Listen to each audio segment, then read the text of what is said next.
Okay, so let me share the screen.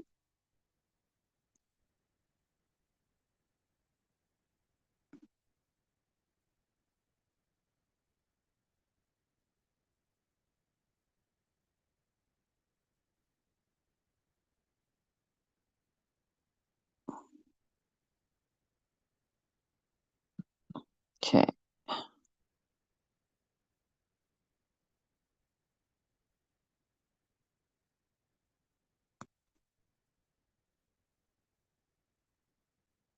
Surah Maida, 13, 14.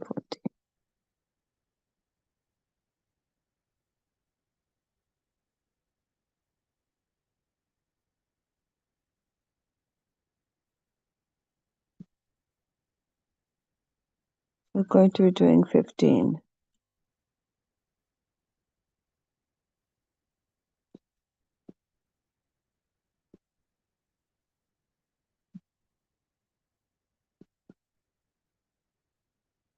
Okay, A'udhu Billahi Minash Shaitanir Rajeem. Bismillahir Rahmanir Rahim. Okay, reading first.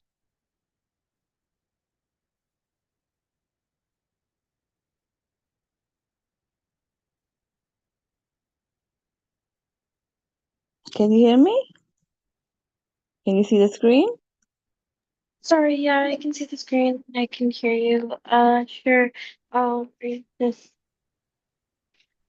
أعوذ بالله من الشيطان الرجيم. السلام عليكم يا أهل الكتاب قد جاءكم رسولنا يبين كثيرا مما كنتم تخفون من الكتاب ويعفو عن كثير لقد جاءكم من الله نور وكتاب مبين. MashaAllah, Tabarakallah.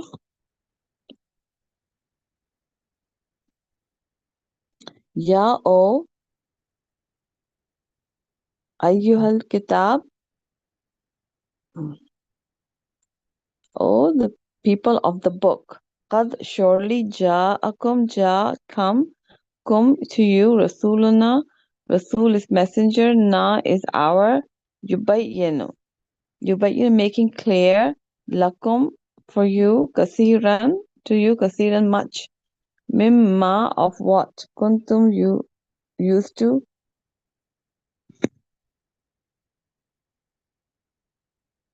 Tukhfuna conceal. Tukhfuna conceal. Min of al-kitab. Al is the kitab book of scripture.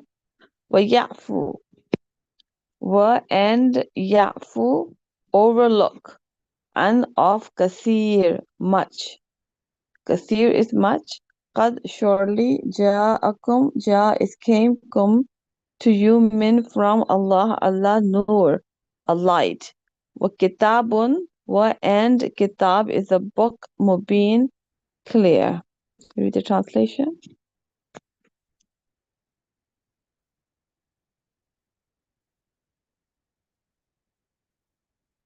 Is the hiker logged in?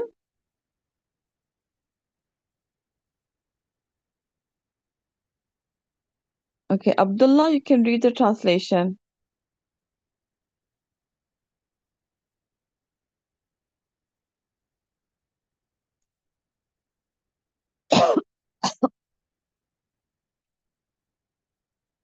Can you hear me? Abdullah, are you there?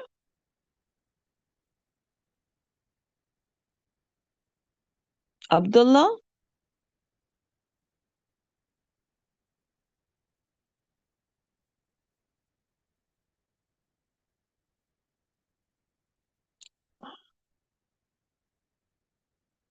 Can everyone hear me? Anyone hear me? Asma, Abdullah? I can hear you. I can hear you. Okay. So, Abdullah, is he there? I don't know. I'm here. Okay, you can read the translation, Abdullah? Sure. O people of the scripture, there has come to you our messenger making it clear to you of what you used to console of the Conceal. scripture and overlooking much, there has come to you from Allah a light and a clear book, the Quran. Yes. So, Augustine is in that regard. Okay. So the previous scripture was the people were Christians.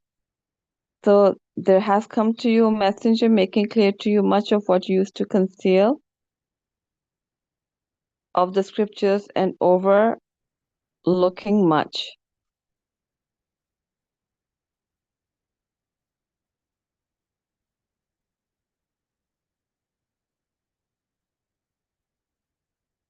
So previously, in the previous, they were used to conceal that another prophet is coming. Same idea we have in the previous ayah that they concealed that there's going to be another prophet coming. So then Allah subhanahu saying the messenger has come, making clear and what used to conceal that that someone will be coming, another prophet will be coming, a messenger. Okay, let me see how many of you are in attendance. Have you done your attendance?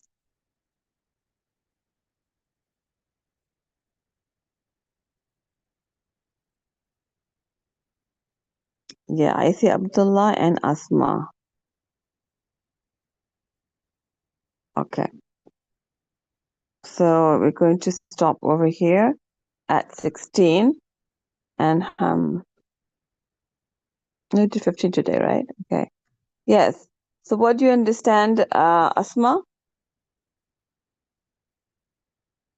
Yeah, should I read the translation? No, what do you understand in your own words? Oh, yeah, right, sorry. Basically, I think it's talking about about the book.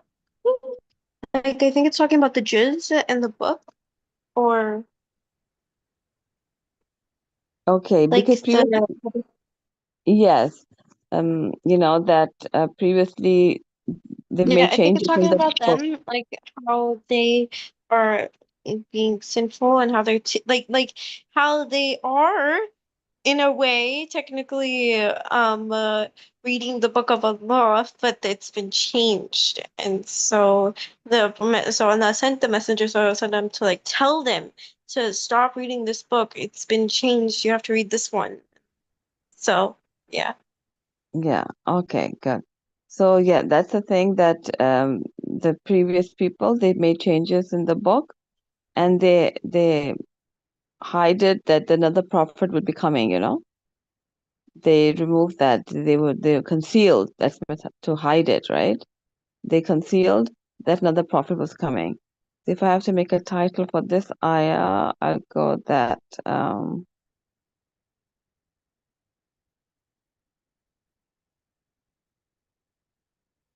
conceal of the scripture. Conceal of scripture. Okay, good. Of the previous scripture, right? Where's the Google Classroom? Oh, there it is. So that's 15 today. 15. And that was Christians breaking the covenant. And mm,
What happened? Why'd you get logged off?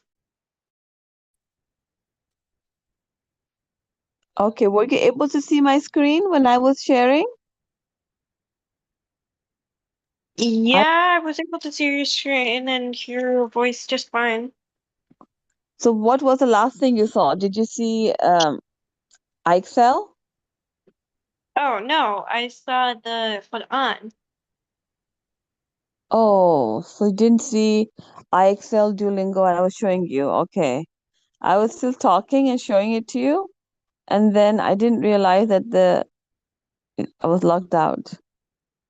Okay, let's see sharing and okay. And I'm showing all the things and okay, I can show you again. I'm asking questions. How much did you do? Okay, so this is for yesterday. Everything is open, right? Can you see the screen now?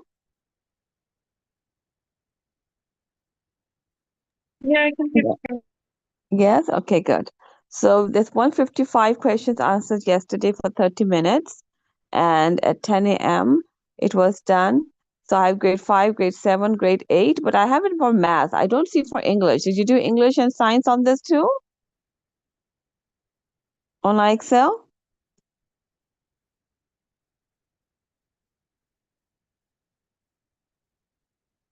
And yes, Asma, did you do did you do English and science as well on IXL?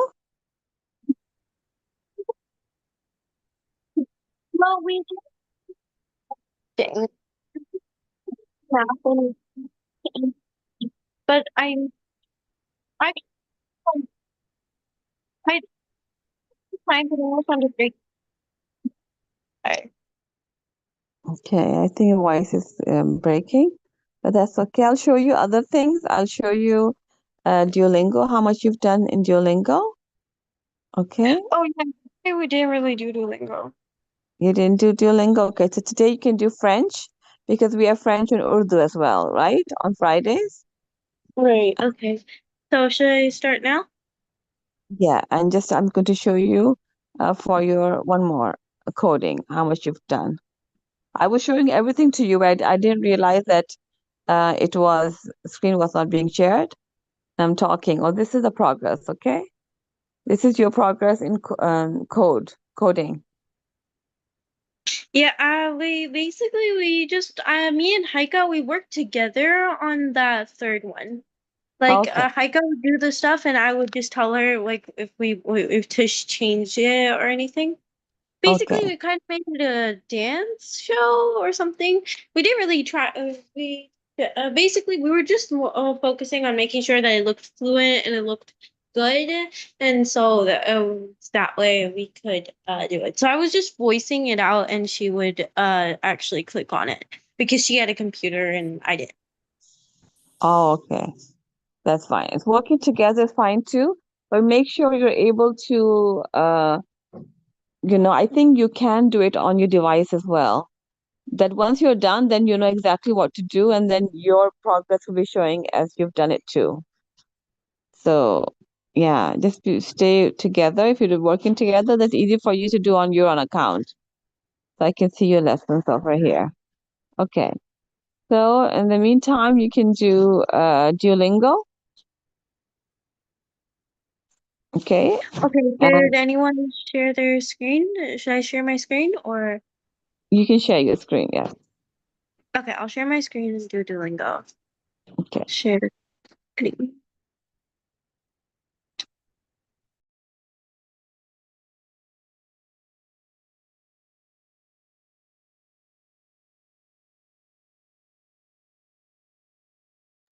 One second. I think my account it's under yours now. Because every time I practice, I seem to have infinite hearts, and I think that's because like we're in a lesson together now. Yes. So whenever So you make any progress, I can see it. okay. It All shows right, that makes progress. sense.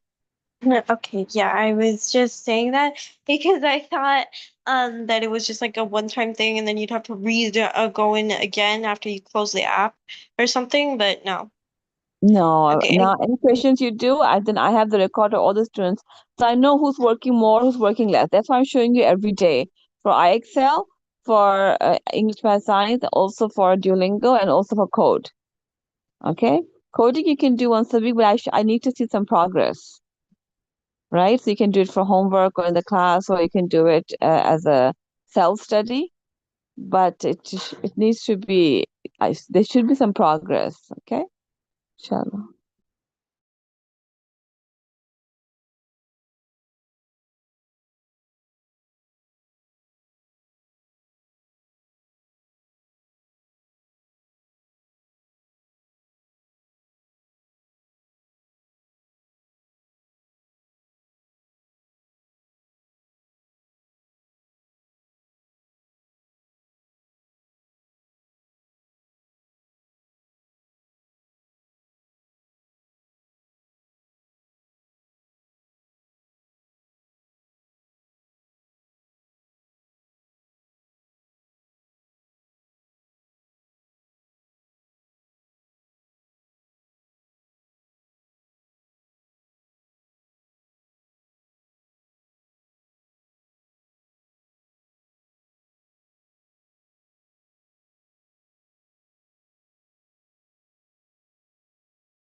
Yes, Abdullah, why did Haikat not join today? She's about to join. She is sorry? She'll be joining in a couple of minutes. Oh, okay, because I got a message saying that is there class today at 9:35, 9:38, but you already joined. So I was wondering that why is the question, is there is class today? Okay, let me see.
Mm,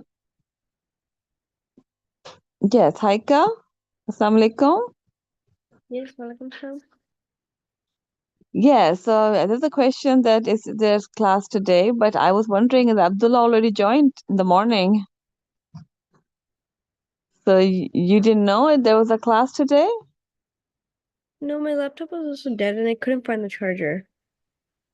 Oh, okay, no problem. So yes, Fridays we have 9 to 12 because after 12 is Jummah, right? To give you a Jummah break.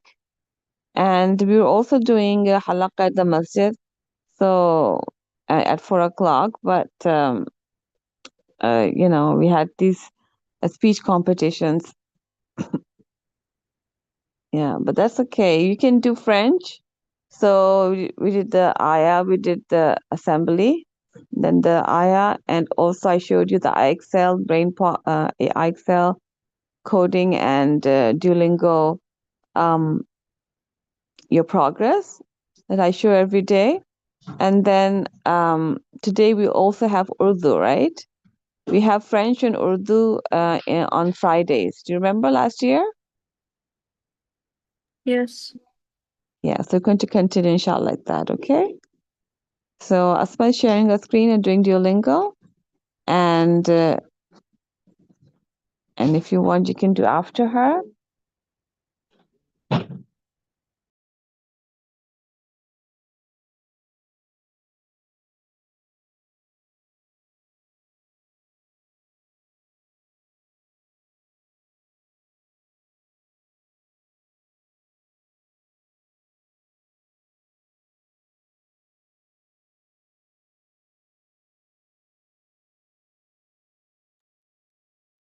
Yes, Asma, make sure that Sister Saima, she remembers today's Friday and we do Urdu on Fridays, right? Just in case, can you remind her? I will also send her a message. Yeah, sure. Okay, inshallah. So you can continue with the French. Yeah. It's that I'm going to send her a message. Just that, because I know the few weeks sometimes they forget.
Okay, so I'm going to.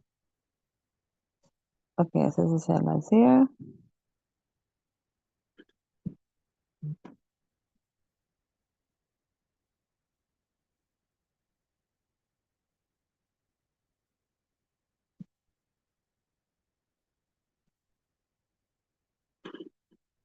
Should I stop here?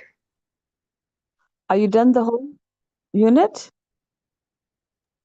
I've done a little bit. Yeah, I finished 2 lessons.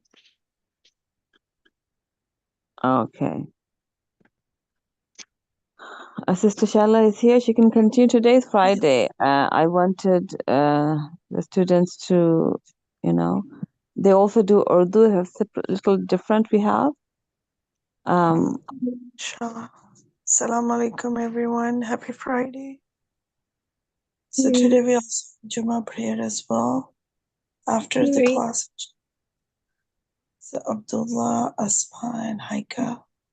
Good morning. Let me. Good.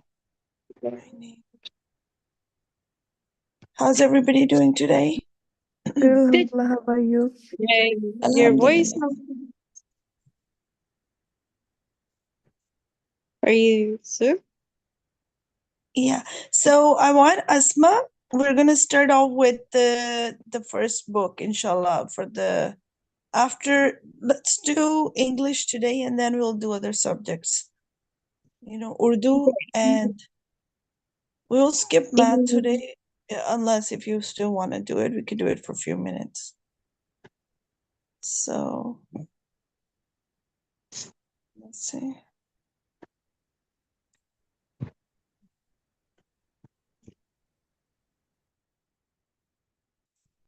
Who is sharing the screen right now?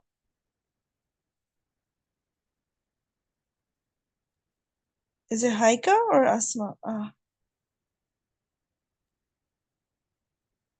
Okay. Oh my, I was muted. Yeah, sorry. Yes, I'm sharing the screen and I just wanted to put the video. Right. Yeah, just to take 2-3 minutes. Okay, sure.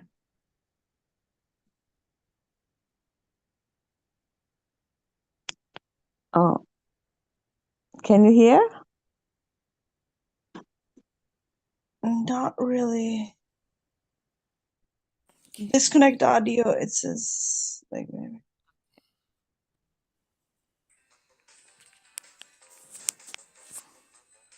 Guys, can you hear? Because I can't.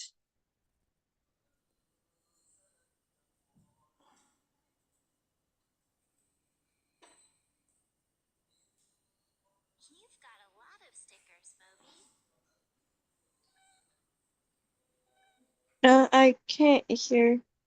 Yeah, me neither. I think there's a setting we have to go to change Yeah, the setting. the original sound. Yeah, Right original. here, go to enable original sound. I did that, but still can't hear. I don't know why. Oh. Do it again.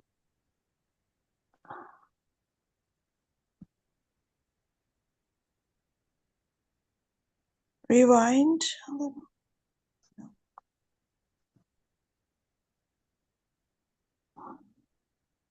Same thing, right? Yeah, I don't know what's wrong today. Asma, do you want to try on your screen maybe?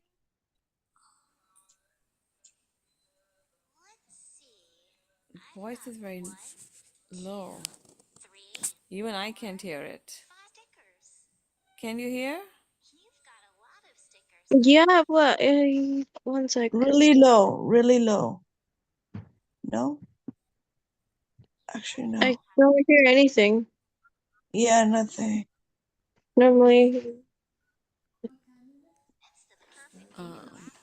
Yeah, share audio. That's off.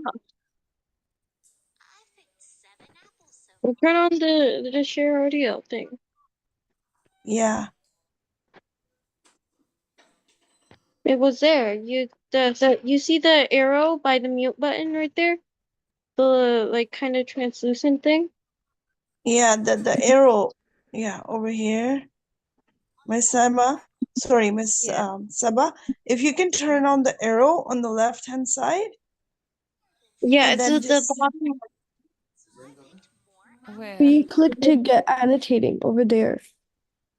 That's not just annotating, it's also share audio.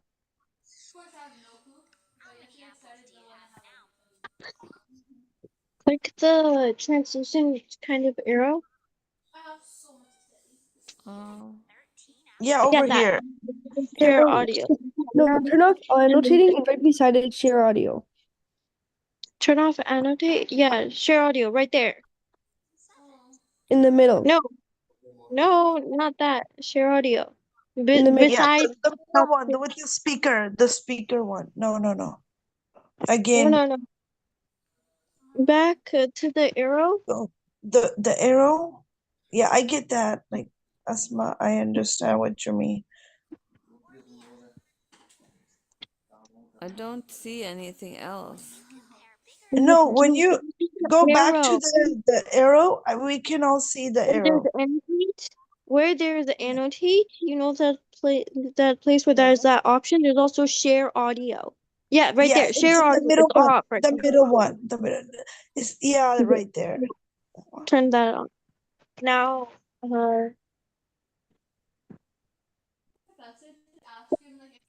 wait, you turned it on. Turn it back on. Yeah. Can you hear now? No, I don't hear now. Can't hear. Yeah, Mr. Lee, maybe I find problem. Maybe you can share.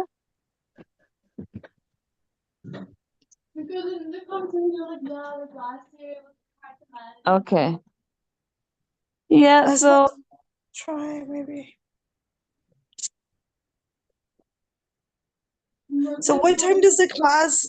What up to what time do we take the class, Miss Sabah, today? yeah, so it's going to end at 12 for Okay, Juma. right, Yeah. And they're going to be doing Urdu as well because we right. have French and Urdu on Fridays. Okay. Normally I do end at 12 anyways, but I just want to know if we're and then after at 4 o'clock are they meeting like are they still coming to Riazuddin at the masjid or no? No, because there's a teacher's Asma's program, not right? here. Right. And Asma's not here as well, I guess. So Yeah, she's here. okay, inshallah.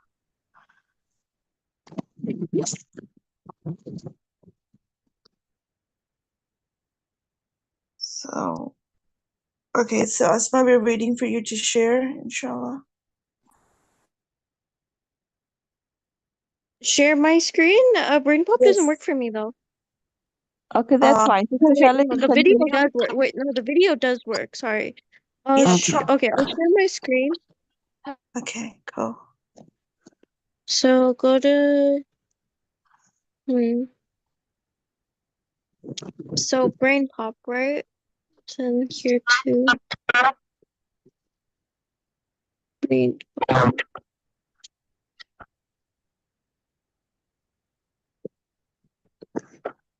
Now leave the leaf. Yeah.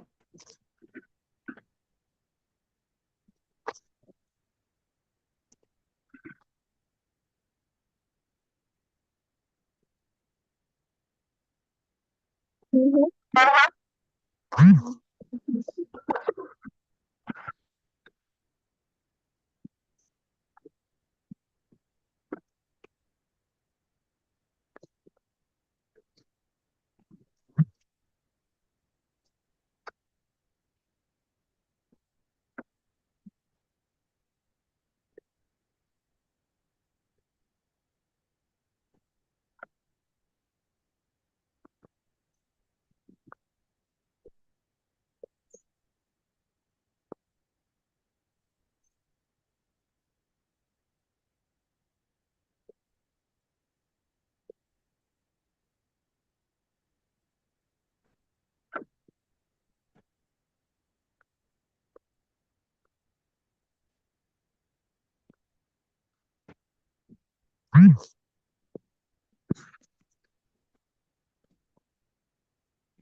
Okay,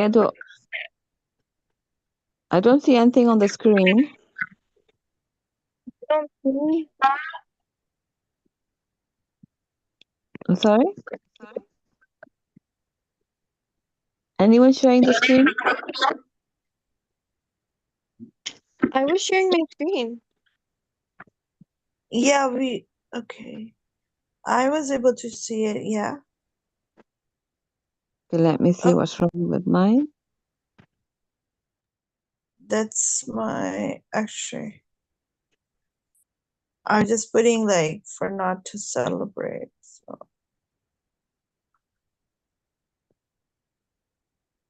You sharing the chat? I'm not sharing anything. Who's sharing the chat?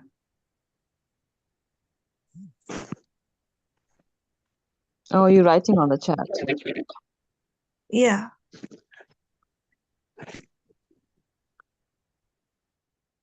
So Asma, I thought you were, oh, is it me? Yeah, I was sharing my screen, but I heard Sister Saba say that there was nothing on the screen. That's why I stopped Yeah, for a no, second to. we could have, I could see your screen. I was looking at it. Yeah, but then, yeah, can you restart it though? Because we couldn't. Now I can see. Yes, now I can see it. Can you rewind that, Asma? Because we couldn't hear anything. No, this was from over here too. This Uh-huh. one up here. So it's 100 tens and ones. So 389. So they're talking about apples, basically.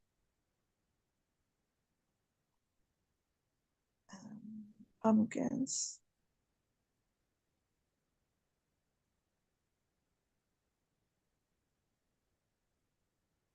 Are you able to hear it at your end? No. Okay, so can't we?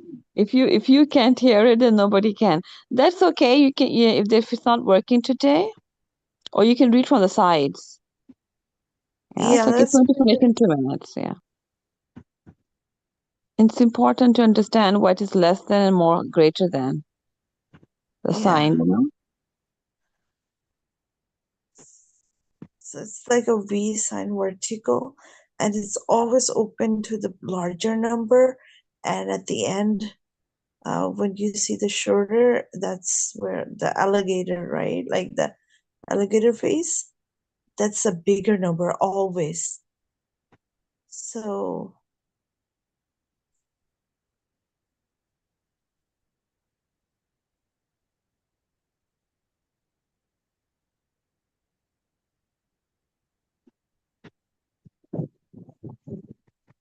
and we all know about the equal sign, that obviously, right?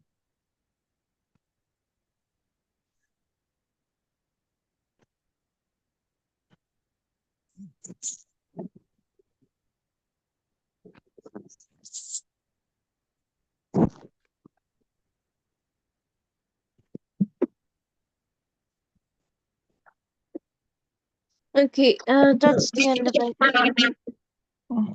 Okay, cool. So now I want you to open up the first subject. Asma, if you can share it, and then we'll Sure. actually. Do what? Do you want? Let's do the IXL now. Oh, IXL? Okay.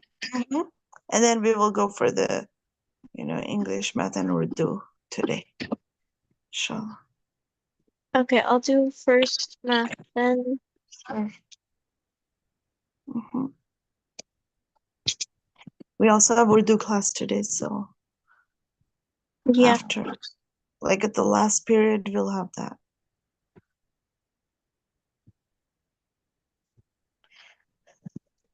Okay, so we were on. We finished the multiplication and last. Mm.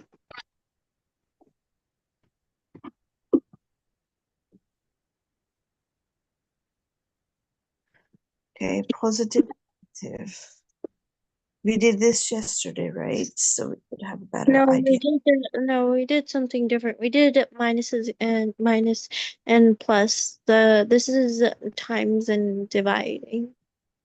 Yes, okay. So remember I told you even about the multiplication. When minus multiply by minus, it becomes Just it's a different thing. When positive and positive. see how you say like negative multiply by negative, it is equal to positive. Okay? The different signs, the product is negative. Yeah, I Oh, want you to read this 2 times so that it oh, gets in your mind. that's easy. Okay, this will be easy. Negative Okay, 2, negative 2. good.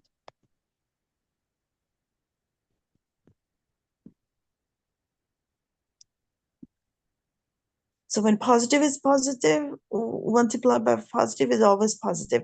But Oh, when sorry, positive positive. and negative, sorry, negative and negative goes, it's also positive.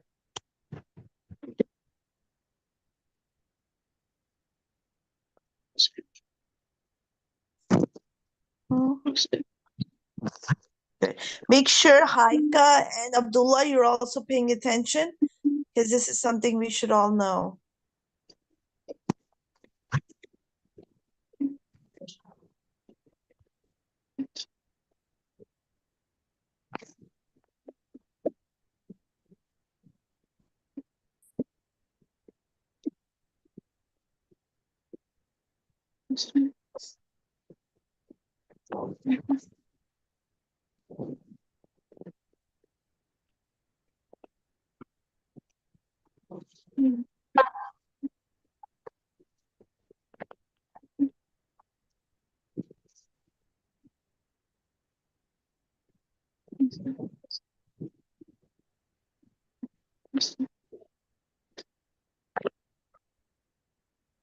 Okay, finish that. Okay.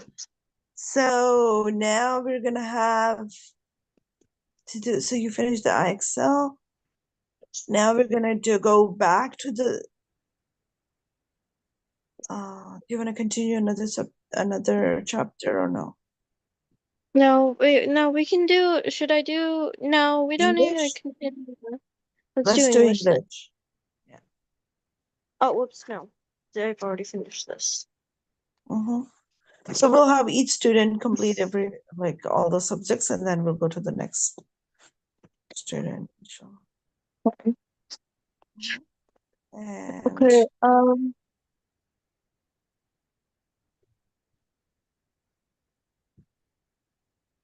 Okay. you George have to read Lucas out directed. though. I have to read out loud. Okay. And George Lucas directed and co-wrote the 1973 film American Graffiti, a classic coming-of-age tale set in Northern California. The film cost less than $800,000 to produce, but earned more than $200 million. Because the film was such a huge success, 20th Century Fox agreed to finance Lucas's next project. Star Wars was released on May 25th, 1977, and became an instant box office hit. The film's huge success resulted in the production of two sequels in the original Star Wars trilogy, The Emperor Strikes Back and Return of the Jedi. Okay, so much causes there. So, cause American Graffiti was a hit, and so he did this. Star Wars was a hit, so two sequels were produced. For years, fishermen in Bolivia used dynamite and cyanide to catch fish, which had the effect of destroying coral reefs in the area in 2000. And though the BioRock Reef Restoration Project began under normal conditions, a reef forms when polyps put down layers of calcium carbonate. In the bio-rock process, a low citric current is sent through the steel structure under an ocean water, which causes the calcium carbonate to form. Polyps decided to attach to bio-rock structures, use the energy that they would have spent building calcium carbonate, and they instead devote it to growing and fighting disease. The bio-rock reefs therefore grow faster than regular reefs. Fishermen use those polyps to save energy. So when I think Mm-hmm. Okay. since 2013, the population of sea stars along the North America's Pacific coast has been dramatically reduced. Microbiologist Ian Houston believes a type of virus known as sea star association densovirus SSA and SS SSADV, SSADV is responsible. And due to the disease, the sea stars eventually decompose into a white sludge. And surprisingly, though, hundreds of sea star babies appeared in the spring of 2016 along the Oregon coast. Researchers think that the massive reduction in adult sea stars has contributed to the baby boom. Fewer hungry adult stars meant more food for hungry babies. In turn, more food has led to a greater survival rate for the youngsters. Mm, Sea stars are disintegrated into. Okay, yep. Food is available. Watana, a Bornean orangutan, was born in a Belgian zoo in 1995. Her mother refused to care for her, so she was transferred to a German zoo specializing in baby great apes. As an infant, Guatana was fascinated when the zookeepers tied their shoes and taught herself how to tie knots. When the Belgian author Christopher Herzfeld met Watana in a Paris zoo, she was thoroughly impressed with the orangutan's knot tying abilities. Hers felt wanted to share Watana's story and the stories of other great apes living in the zoos. Thus, for her felt wrote Watana, a book that provides an intimate look at great apes living in captivity. Hmm. Mm-hmm. Watana was sent to a German zoo.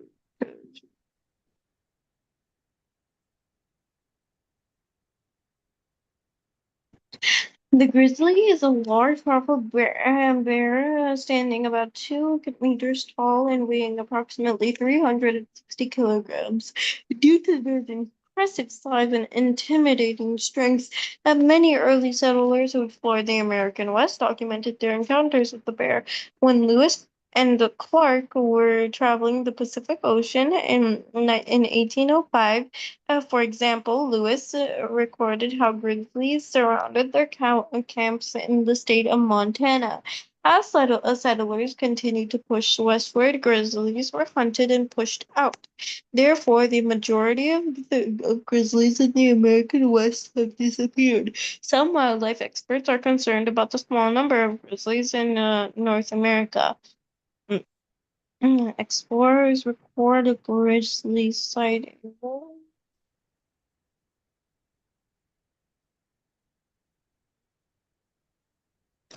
And the respiratory system is composed of airways, lungs, blood vessels, and muscle working together to supply oxygen to all parts of your body.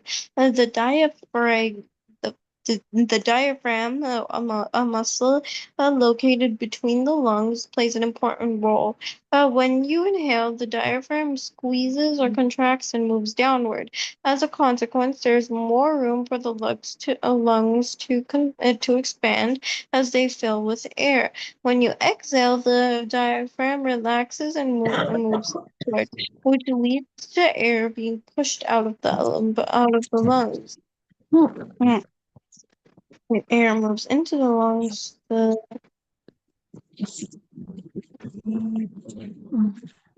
Yeah. Okay. In April 2016, the American city of Boston and a nonprofit organization, Mass Poetry, wanted to commemorate National Poetry Month. For this reason, the two entitles joined forces to create Raining Poetry, an art installation featuring poems on Boston city sidewalks. The- on Boston city sidewalk. The columns were installed using biodegradable water resistant spray paint and stencils. When the weather is dry, the palms are invisible. However, when it begins to rain, the sidewalks get wet. The sidewalks get wet and darken, except in the places where the paint repels in the air. As a consequence, the palms appear glistening through the raindrops. Raining poetry is compared.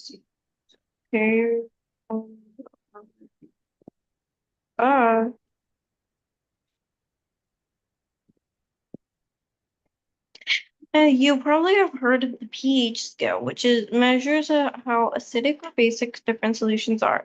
A solution acidity or basicity is related to its concentration of hydronium ions and hydroxide ions. When a strong acid is added to a solution, atoms in the solution break apart to form hydronium ions. This leads to a more acidic solution. When a strong base is added to a solution, atoms in the solution break apart to form hydroxide ions. The result is in a more basic solution. Okay, the solution becomes more acidic when hydronium. Okay. Okay. Before becoming an award-winning actress, Charlize Theron was a ballet dancer in her native country of South Africa. Because of limited job opportunities, Theron moved to the USA to find work. She landed a job at the Joffrey Ballet in New York City, but this was short-lived. Due to a severe injury, Theron had to quit dancing and decided to pursue an acting degree in Los Angeles instead. She initially wasn't able to land any acting gigs, but things had changed after a chance encounter. While arguing loudly with a teller at her bank, Theron was overheard by a famous talent agent. He gave Theron his card and offered to represent her. This meeting led to a string of acting roles that would one day make her a star. Okay, so Theron suffered a knee injury. Oh, okay. Okay, so knee injury. Oh, shit. So, what was an actress?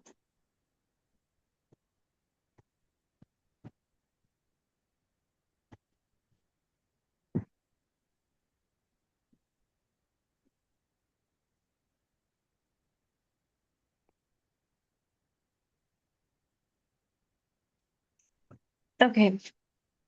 The legendary American baseball player Babe Ruth was born to a poor family in 1895.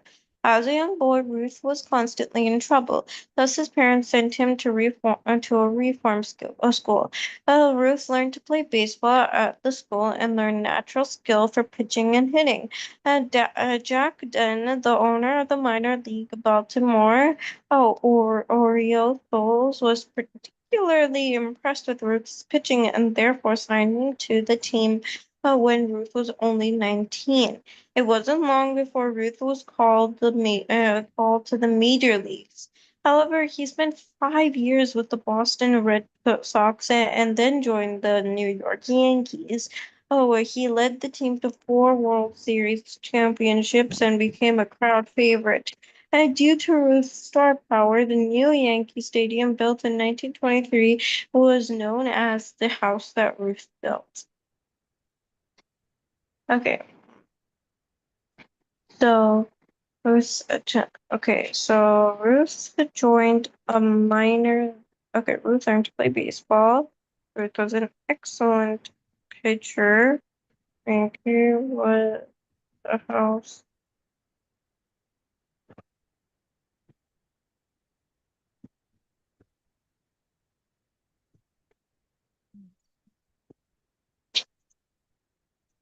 Okay. The Zika virus is a disease spread mainly by an infected species of mosquito. Symptoms last for several days to a week and include fever, joint pain, rash, and conjunctivitis. Due to the fact that the symptoms are similar to the symptoms of other diseases such as dengue, many cases of Zika have not been properly diagnosed. In addition, Zika symptoms are usually mild, and most people don't become seriously ill or need to be hospitalized. As a consequence, many people with Zika may not even know that they have the disease. There isn't a vaccine available to prevent Zika virus disease, so the best method of prevention is to protect against mosquito bites. Many Zika cases has been okay.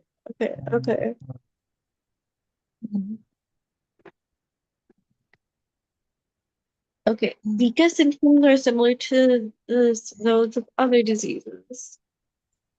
Many Zika symptoms are mild. There isn't a Zika vaccine.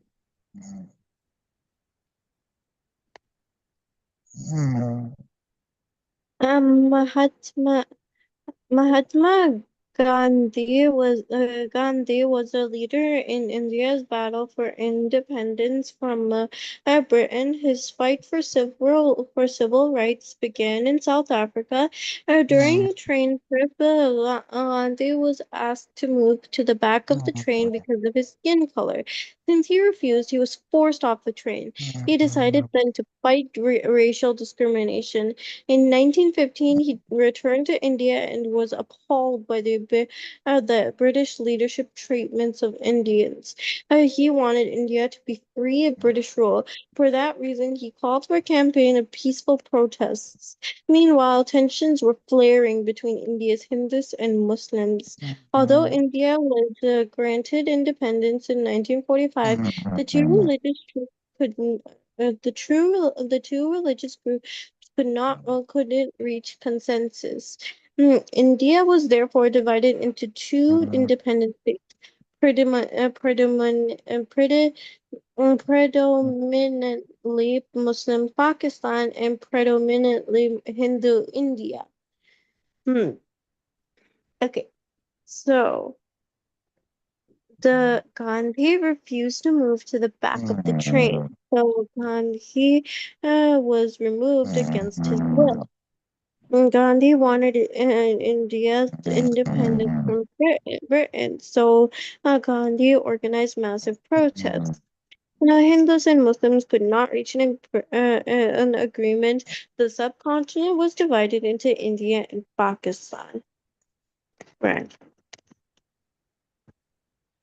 Every bit of matter is composed of atoms. The atoms have negatively charged electrons spinning around them. In most atoms, the electrons spin in random directions. For this reason, the electrons nullify or cancel each other. In certain kinds of matter, however, the electrons all spin in the same direction, which leads to an invisible force known as magnetism. When matter is magnetic, it pulls things containing iron to itself. Because steel contains a high percentage of iron, objects made with steel, such as paper clips, are drawn to magnets. Okay, electrons spin randomly, so um, electrons negate each other. Electrons spin in the same direction, so magnetism is created, and steel contains iron. And so magnets attract paperclips. Austrian engineer Ferdinand Porsche founded the Porsche car company in 1931. Several years later, the German's Nazi leader Adolf Hitler asked Porsche to help design a people's car that all Germans could afford. For this reason, Porsche and his son designed his original Volkswagen, known as the KDF. Crafted Dutch fruit or strength through joy. In 1936. During World War II, Hitler again asked for Porsche and his son to contribute their engineering expertise. This time turned out to be a failure on the battlefield. When the war ended in 1945, the French imprisoned Porsche because of his affiliation with the Nazis. Porsche served nearly 2 years in prison, but went on to produce the Porsche sports car with his son in 1950. So Porsche was affiliated with the Nazis, and Porsche and his son designed the KDF. So Hitler wanted a car design, and Hitler wanted so.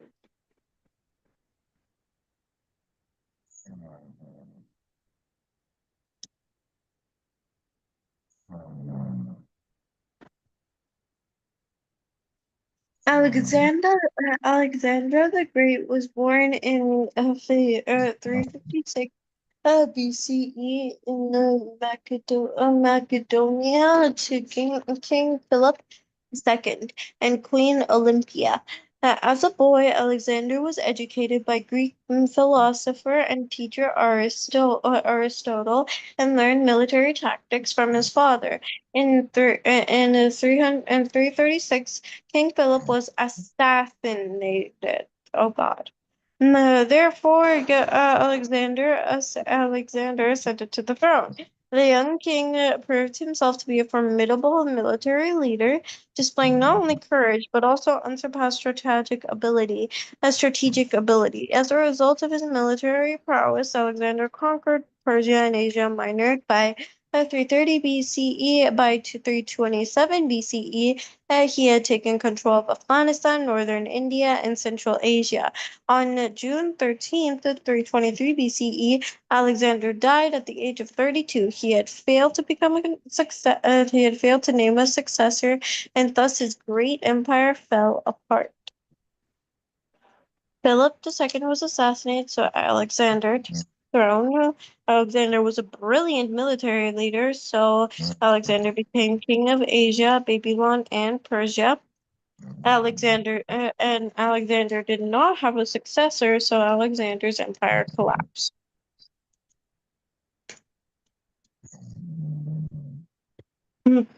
Grassroots campaign to feature women on American currency has resulted in official plans for a new face on the $20 bill. Harriet Tubman was enslaved in the state of Maryland in the 1840s.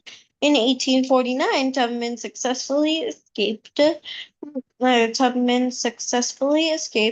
fleeing to the city of Philadelphia using the network of volunteers known as the Underground Railroad.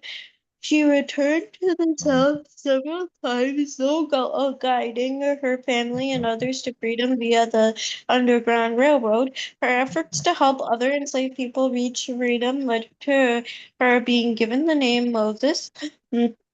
According to the proposal, Tubman will appear in the front of the new $20 bill, moving President Andrew Jackson to the back. In contrast to Tubman, Jackson is not universally respected. The seventh president was a slaveholder and passed the Indian Removal Act of 1830, which resulted in the forced relocation of Native American tribes into the state of Oklahoma. So, Tubman helped enslaved people via the Underground Railroad, so Tubman was given the nickname Moses. Native Americans were forced into Oklahoma because Jackson passed the Indian Removal Act of 1830, and a new design of the American $20 bill was proposed. Wait, no, oh no, it's like this and this. It was the opposite. I was right before. In 1834, fire destroyed most of the palace of Westminster, the headquarters of the British Parliament. When it came to a replacement, the designer wanted to feature a clock on the top of the tower. The clock, officially called the Great Clock, featured a bell that rang every hour. The bell alone weighed more than 13 tons, earning it the name Big Ben. Since the bell was so heavy, it was transported from the factory on a vehicle drawn by 16 horses. The hammer used to strike Big Ben also proved to be too heavy and caused the bell to crack. The hammer was later replaced and the bell was rotated so the lighter hammer would strike a different spot. The crack, however, was never repaired, so to this day the bell has a distinctive tone. The bell, okay, so basically the bell was extremely heavy. The bell was moved by a team of horses.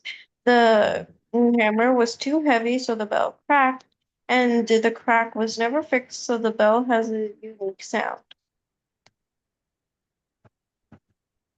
A black hole is an area in space that is so compact and stuffed with matter that its gravity is extremely strong. Since holes have such a powerful gravitational pull, they suck in a material, including light, at very high speeds. Black holes don't reflect any light, so they are completely invisible. If we can't see them, how do we know they exist? As black holes rapidly pull in surrounding material, the material is heated and emits X-rays that radiate into space. In this way, black holes have profound effects on the matter surrounding them. By studying those effects, astronomers are thus able to detect the presence of black holes. Black holes are compactly stuffed with matter, which makes the black holes have very strong gravity. Black holes reflect no light, so black holes are invisible. The material pulled in, but a black hole emits radiation, so the scientists can infer the locations of black holes. When light hits an object, some of the light's wavelengths are reflected off the object, while others are absorbed. The wavelengths that an object reflects create what we perceive as the object's color. For example, imagine a shirt that absorbs all wavelengths of light except green. Only green wavelengths of light are reflected from the object. Therefore, we can perceive that the shirt's fabric as being green. Now imagine another shirt that absorbs all wavelengths of light, reflecting none of them back. The absorption of all light wavelengths will result in a shirt that appears black. Finally, imagine a shirt that doesn't absorb any wavelengths of the light, reflecting all of them. This shirt will appear white, the result of the combination of all colors in the color spectrum. The shirt absorbs all light wavelengths except green, so the shirt appears green. The shirt reflects all light wavelengths, which makes it white, and the shirt absorbs all light wavelengths, which makes the shirt appear black. When you put a tasty morsel in your mouth, the saliva coats it and starts to break it down, resulting in softer food that can be swallowed more easily. When you're ready to swallow it, a tiny flap called the epiglottis closes over the beginning of the windpipe, which is also at the back of your throat. Because of the epiglottis, food safely enters the esophagus rather than the windpipe. Food travels through the esophagus to the stomach, where it is churned into even smaller pieces. Next, the food mixture travels to the small intestine, where it is dissolved even further. As a result of the small intestine's work, your body is able to absorb the important nutrients in the food, such as carbohydrates, fats, vitamins, minerals, and proteins. Saliva breaks down food, so the food becomes easier to swallow. The esophagus closes the windpipe, the food enters the esophagus. As the small intestine breaks down food, the body can absorb nutrients. Russian novelist Leo Tolstoy was born in 1828. After dropping out of university, Tolstoy returned at his family estate to work as a farmer. His attempt at farming was a failure, so he joined the army and fought in the Crimean War. Between battles, he began writing and publishing 3 books: Childhood, Boyhood, and Sevastopol Tales. After the war ended, Tolstoy eventually returned to Russia, married, and wrote about what are regarded as 2 of his greatest novels: War and Peace and Anna Karenina. Due to his overwhelming success of these books, Tolstoy became wealthy. Despite his financial prosperity, he eventually fell into depression and began to question his true purpose in life. He turned to the church for answers, but wasn't satisfied. As a result of his struggle, Tolstoy developed his own spiritual beliefs. Tolstoy failed as a farmer, so Tolstoy joined the army. Tolstoy wrote several successful novels, so Tolstoy became wealthy. Tolstoy experienced a spiritual crisis, so Tolstoy developed his own beliefs. A material through which electrical currents can flow freely is called a conductor. But what makes a material a good conductor? It all depends on its atoms. A good conductor's atoms have outer electrons that are not as tightly bound to the atom's nucleus as its inner electrons are. For this reason, the outer electron can move easily within the material.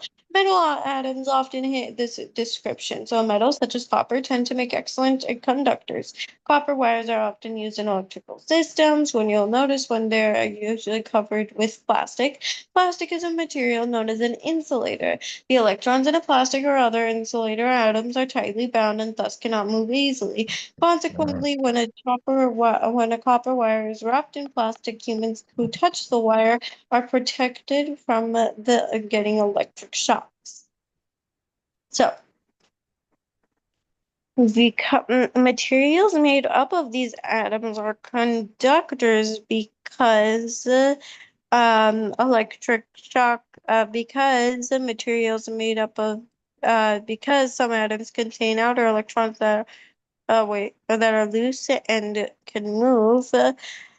Some atoms contain electrons that are tightly bound and cannot move easily. So these are materials made of. So these the electric shocks are prevented, and copper wire is wrapped in plastic, which materials made up of these atoms are insulators. Oh, damn it.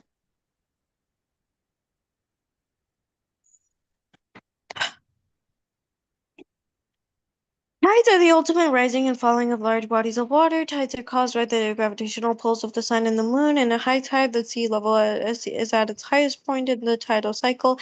In a low tide, the sea level is at its lowest point in the tidal cycle.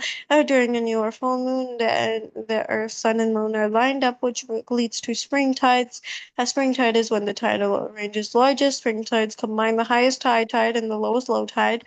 During the first or third quarter moon on the Earth, Sun, and Moon form a right angle, which has the effect of creating neap tides. And neap tide is when the tidal range is smallest. So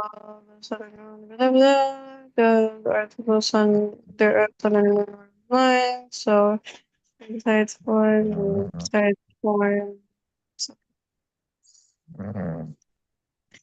Mount Pinatubo is a volcanic mountain near Manila, the capital of Philippines. In May 1991, scientists noticed that Pinatubo was showing signs of an impending eruption. Consequently, people were soon evacuated from the area. On June 12th, the first major eruption occurred, spewing ash into the air. The volcano continued erupting on and off until June 15, when it exploded in the second largest eruption in the 20th century.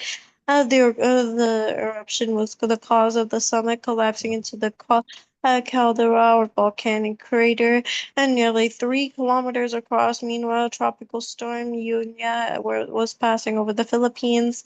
The storm brought a huge amount of rain, which mixed with the volcanic ash. As a result of the heavy ash mixture, roofs collapsed in the area. Scientists saw signs of an impending eruption, so people were evacuated. A caldera formed because the volcano erupted, and rain and ash mixed together, so the roofs collapsed. Climate change threatens to impact the natural environment, water, and food supplies, and human health. According to the United States and Nations, the Educational, Scientific, and Cultural Organization, UNESCO, UNESCO, several cultural landmarks are also threatened by changes taking place in the landscape or surrounding them. For example, the Spanish fortress Castillo San Felipe de Barajas stands on the Caribbean coast of Colombia. Due to rising sea levels, the castle could one day be swept underwater. English England, Stonehenge is also at risk. An increase in heavy rains and flash floods could result in the discrimination of this famous movement. Whoops, sorry. Okay, so now we're gonna have like I didn't finish. okay, go ahead then. Yeah, let's finish this. Finish your first, and then we're gonna go with Okay. Urdu class. Yeah. For example, the Spanish fortress Castillo San Felipe de Barajas stands on the Caribbean coast of Colombia. Due to the rising sea levels, the castle would one day be swept You don't underwater. have to be And that fast. England's You can slow down. community is Yeah. also at risk. An increase in heavy rains and flash floods could result in the decimation of this famous monument. Easter's Island's mysterious stone heads are in danger as well. Because of the increasing soil erosion, the statues on the island and the island itself could one day be reduced to dust. So, I forgot. Climate change.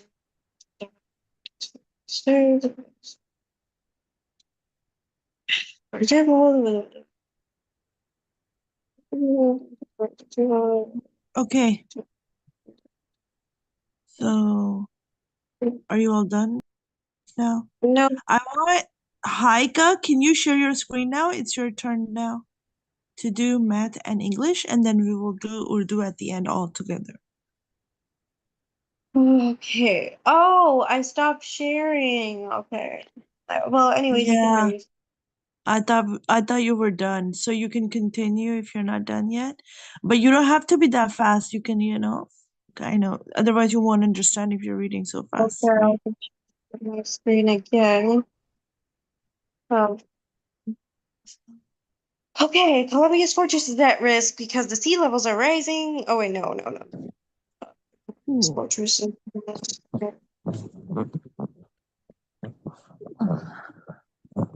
okay, yeah, rising. And rainfall is increasing, so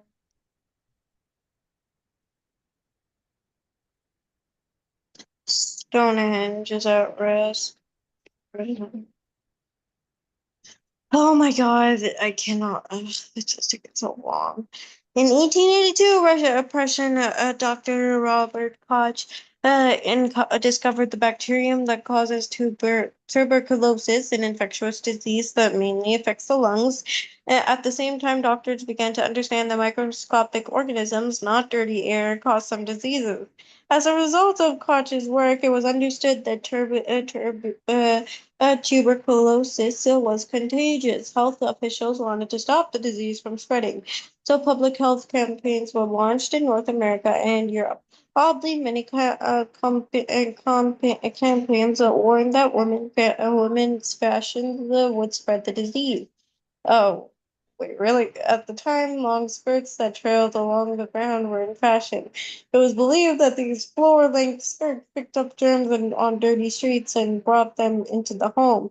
Consequently, skirt hemlines was raised several centimeters at the beginning of the 1900s, ushering in a new fashion trend. Akash isolated the tuberculosis bacterium, so doctors wanted to.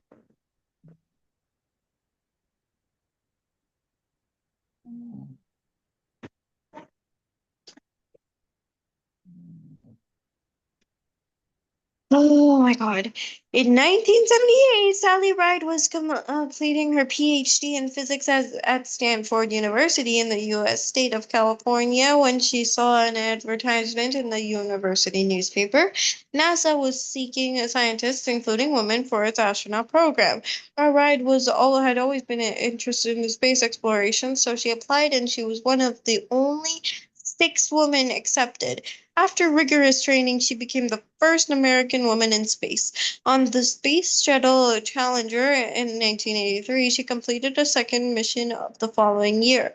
While Ride was preparing for her third mission, Challenger exploded just moments after launch on January 28, 1986, and consequently, her flight was canceled. After leaving NASA, Ride wanted to encourage girls in math and science.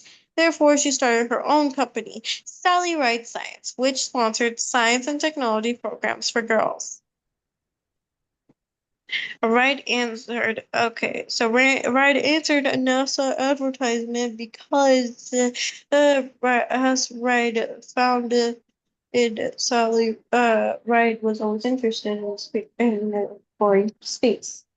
Mm, Wright's third mission was suspended because the Challenger exploded after takeoff. And Wright wanted to support girls in the sciences, so Wright founded the Sally Wright Science.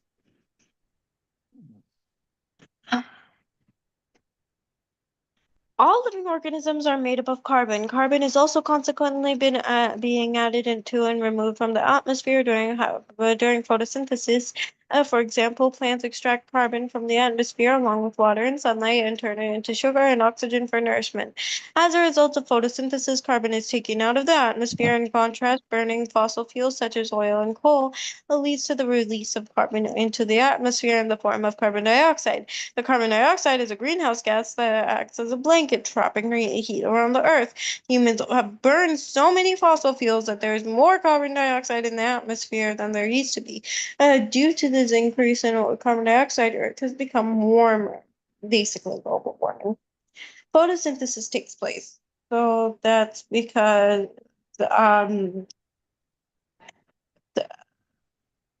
Mhm.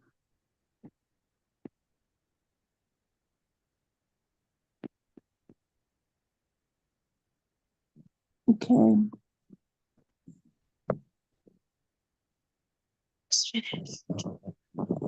Esther Williams was a champion swimmer in the U.S. who went on to star in several swimming themed movies in the 1940s and 1950s. As a young girl, Williams loved swimming, so she worked at her local pool to earn free pool time. She won several national swimming events and hoped to compete at the 1940 Summer Olympic Games. Unfortunately, World War II began, which resulted in the Olympics being canceled that year. Around the same time, MGM Movie Studio was hoping for box office success with a new kind of film, swimming musicals featuring elaborate water ballets and gravity-defying stunts. A talent scout from MGM discovered Williams, and thus her big screen career began. Williams became known as America's Mermaid and helped to get synchronized swimming recognized as an Olympic event. Williams worked at her neighborhood pool, because William loved to swim. World War II began, so they were canceled, and there was launched. The Irish potato famine lasted from 1845 to 1849. Since potatoes are hardly and fairly easy to grow, are hardy and fairly easy to grow, they have been a main source of food in Ireland for more than 100 years. Ireland depended mostly on the lumpert potato, a high-yield variety that could be stored for long periods of time. Unfortunately, this reliance was on only one type of potato led to a lack of genetic diversity in the potato crop. When a disease infested Ireland's potatoes in 1845, most of the crops was destroyed, resulting in widespread famine. More than 1 million people died, and another million left the country to avoid starvation. Okay, so potatoes were a mainstay of the Irish diet because potatoes are robust and easy to grow. Only one type of potato was grown, and so genetic diversity was reduced. A glut of potato crop and famine swept across Ireland. In August 2014, the Glines Canyon Dam was dismantled and removed from El River in Washington State. Conservationists removed the dam because it was no longer needed and because doing so would allow them to restore the river. The benefits went beyond just the river itself, though, the near-shore environment, which the region along the shore of offering feeding areas for fish has improved significantly. Since the removal of the dam as a consequence, the salmon have returned to the river. The seafloor near the mouth of the river rose about 10 meters, which had the effect of creating a new delta. Due to the sediment brought down by the newly flowing river, a beautiful sandy beach was formed across the shore. So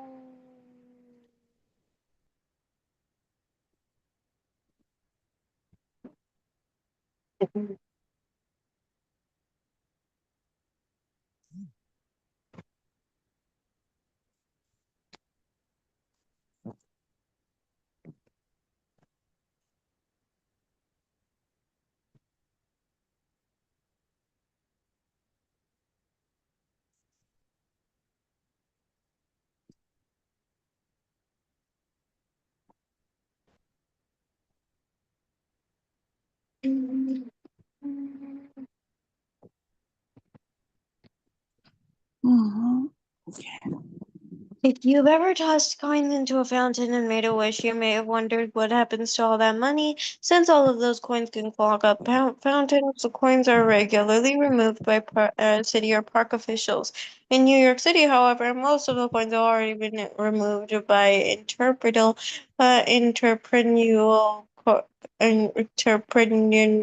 New Yorkers. According to the New York City Parks and Recreation spokesperson Mary Ferguson.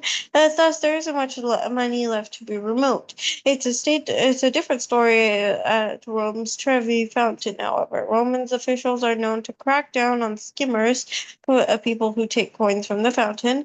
Consequently, more than $5,000 in coins is gathered from Trevi Fountain every night. Damn. Okay. Fountains are regularly cleaned because coins can clog fountains. City officials don't remove very many coins because New York residents are quick to remove money from fountains. In Rome, officials are tough on skimmers, and so thousands of dollars are collected each day. Along with Jupiter, Neptune, and Uranus, Saturn is a a giant composed mostly of hydrogen and helium. It's the least dense planet in the solar system. In fact, it's even less dense than water. For this reason, Saturn would actually float in a massive ocean. Since the planet, the, since it's the least dense planet, for this reason, okay. Along with Jupiter, Neptune, and Uranus, Saturn is a gas giant composed mostly of hydrogen and helium. It's the least dense planet in the solar system. In fact, it's even less dense than water. For this reason, Saturn would actually float in a massive ocean. Since the planet is so light and spins so fast, it isn't perfectly round. Why? Along Saturn's equator, gravity holds the edges of the planet together. But as it spins, matter is pulled outward, like mud flying off a spinning tire. Like Jupiter, Saturn is more narrow near the top and bottom and bulges in the middle. Saturn is also incredibly large, more than 750 times the size of the Earth. Because Saturn is so large and can be seen with the naked eye, people have been aware of Saturn since ancient times. Saturn is less dense than water, so Saturn floats in a giant ocean. As Saturn is light and spins fast, so Saturn isn't perfectly round. Saturn can be seen without a telescope, so humans have known about Saturn since ancient times. I finished English. Okay, so now do you want to, and it's right at 11 o'clock, so we have another hour to go. So for that, I want Haika now to share your screen. Haika, are you there? Yes. Okay, can you share and then you can do your math first, and then we will do our English. And then everybody together we will do Urdu at the end, okay? So let's do this. If we have enough time, we can, after Abdullah, we will, do that. So grade 8. Good. And make sure you read out loud so that we can also hear you, okay? Because sometimes we're not able to see the screen that good since it's really small at our end, so we can probably. And there will be no Quran class today because it's Jummah. We'll go for Jummah prayer today, inshallah. Okay, type the missing number. -18. Okay, so Haika, Asma, I want you to pay attention on it because you're kind of the similar, just 1 year apart grade. So before you submit, make sure you're, you know. -54. Yep. Brilliant. Good. -41. 45. 76. -1. 1, 2, 3.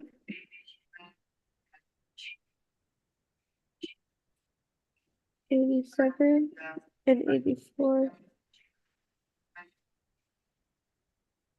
-85. -84. -82.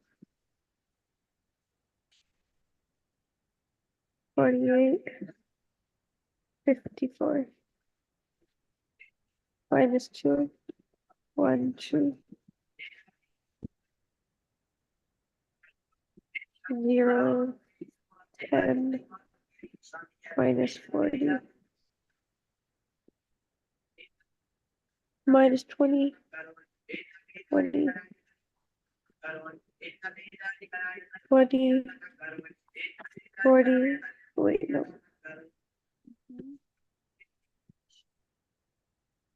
40. 50.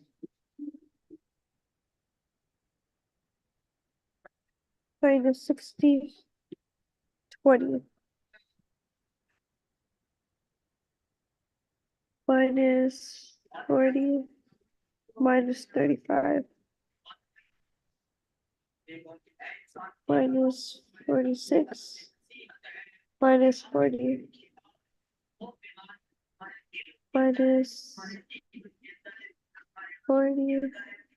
-8. -2. -10. 2. -50.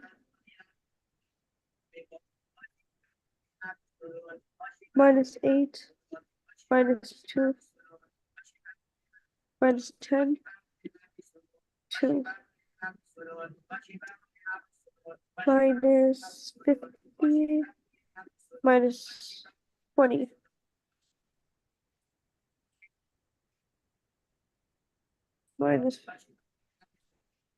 -15. -5. -70. -40. -30. It's done. Okay, now I want you to like share the English book.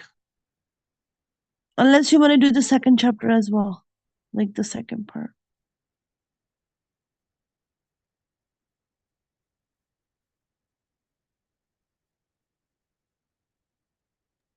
We have to think of trees as simple objects Yes. that Is Sister provide. Simon coming in the class? Because She's 1 hour coming? early, she's supposed to come 1 hour early, right? Okay, so should I call her to come in now? Yes. She'll do Quran, and then instead of Islamic studies, she'll do Urdu. Okay. So in the meanwhile, Haika, you can continue with your Okay. English. Yeah, And and then we recognize whenever another. Sister Simon comes, we'll stop and start the Quran class, inshallah.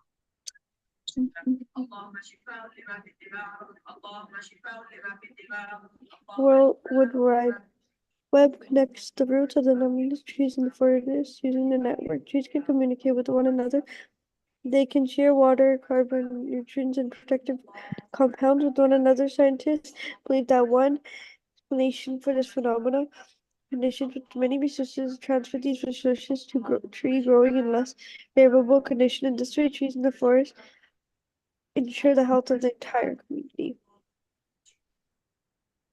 Okay, good. Well done. Oh, no. Actually, it's not the right answer.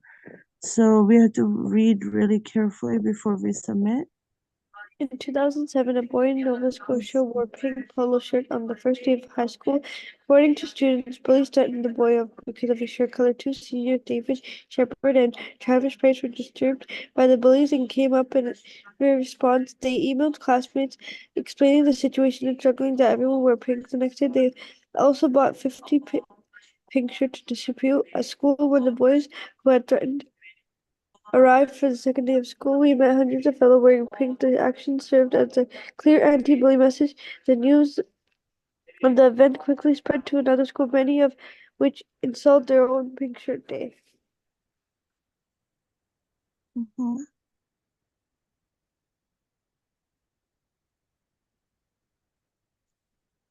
William Shakespeare is widely credited with adding more than 1,700 new words to the English language in the late 15th and early 16th century. Yet some scholars questioned the debate, suggesting that some of the new words credited to Shakespeare may have already been used, in which he incorporated them into his plays. So if Shakespeare didn't radically change the English language, then who did? According to some language experts, young women rather than men are actually responsible for inventing most of the words. Who at the University of Helsinki in Finland analyzed 6,000 written between 1417 and 1681. They found that female letter written changed the way they wrote often than their male counterparts. One reason could be that women often have more social connection than men, and social connection allow people to introduce each new word to a new use of words.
Okay, so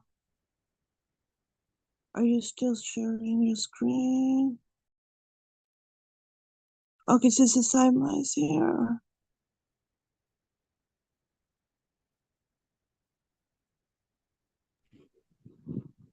अस्सलाम वालेकुम वरहमतुल्लाहि वबरकातुहू। Walaikum assalam, Sister Saba. Jumma Mubarak to you and all of the students, inshallah.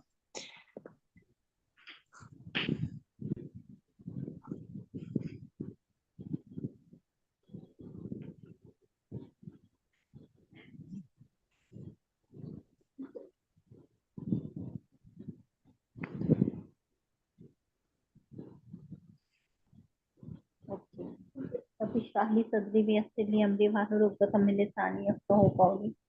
Okay, Asma, you can share the screen and open the book, Qaida.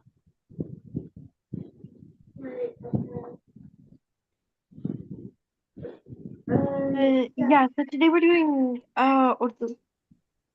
I'm gonna teach them to remind you.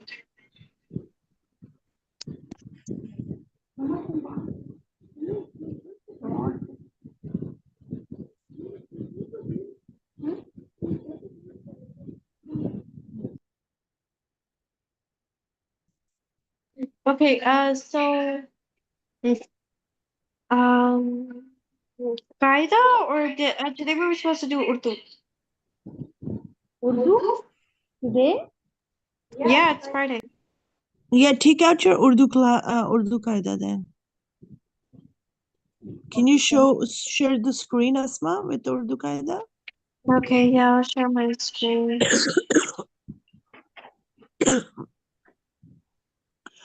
Okay, yeah. Abdullah still Okay, needed to complete his work though. After, maybe if you have enough time, Abdullah can share that.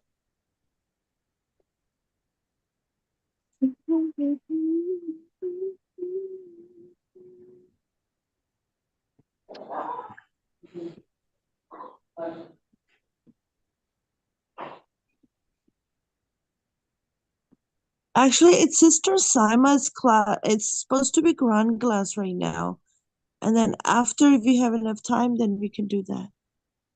Wait, what? I think it's Sister Saima's class for Quran class because Miss Saba just called Sister Saima. No, So she. Urdu with her. Urdu. Oh, so Urdu with Sister Saima or with me? I think I was I'm pretty sure it's Sister Simon. Yeah. Okay. I'm pretty sure because like if Sister Simon wasn't able to come, then you would do it. Since I Oh, mean you both know. okay. So you guys can go ahead. Sure. Okay, yeah. So Urdu textbook. I was just wondering that we could also do the same because we have Salah time up to 1 and we're finishing up 1 to 1 every day as well. So because it gets confusing, Sister Saima joining at 11. So if you want, you can continue till 12 and Sister Saima can continue 12 to 1 like she does every day. Okay. Sure. So If that's the. Yeah, because there is Salah time. On Friday, usually you finish at 12. Yes, we usually finish at 12, but the thing is that because on Fridays your time is 11, so you come instead of 12, it's 11 o'clock. So is it okay for you to come at 11? But my classes were usually my classes were from Monday to Thursday, not Friday. Friday was not my class. But Sister Shaila was teaching Urdu. I have never taught Urdu. No,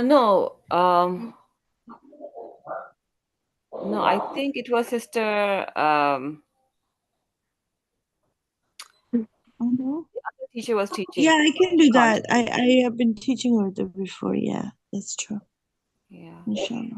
Yeah, but the Quran teacher, teacher, what I'm saying that in winter, when is the Jummah? It says 1:30 at River Grove right now. Like somebody No, posted like it. when the time changes.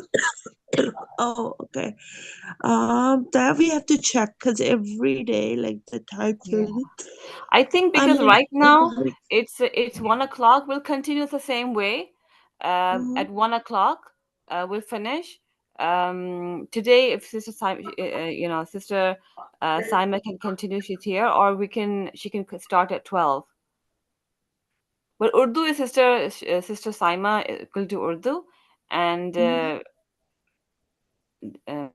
on Friday she'll do Urdu, inshallah. I don't know. I've been doing the kids, but Sister Simon's saying that she Or just doing it. then Sister Saima can do Quran Islamic Studies the way she's doing. If you want to do Urdu, you can do that because Sister Saima was doing good Urdu as well. I remember. Okay. Yeah. Okay, Sister Shaila can take from 11 to 12, and I will continue from 12 to 1. Okay, inshallah. We'll leave it for every day. We'll do the same because before we used to have Sunday class, right? So it's on Monday to Friday now. Okay, okay. Okay, inshallah. You can So continue, please Sister. continue with the Okay, Urdu. guys. Um, Okay, so basically, Abdullah, can you share your screen? Because I haven't seen your work, and that after that we will do Urdu class, inshallah, all together for all students. Haika, were you done with your English though? Almost. Okay, can you finish it in like 3 minutes? Let's Can yeah. them And after you, summaries and writing the summaries and essays and the applications and different. Can you teach them those things as well? yeah, sure. Yes. Jazakallah khair. Inshallah, welcome. Okay, so Haika, can you just share and complete that, and then we will do the next, Okay. Yeah, because we want to like move forward and we want to go to essays and writing skills, inshallah. As a class, I will give you an assignment as well of every Friday so that like you could work on the weekends,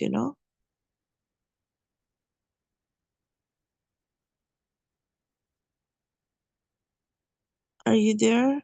Okay, go ahead and share your screen so you can Just complete. 1 sec. And then, yeah, and then Abdullah will continue and then we will do Urdu. Let's go quickly.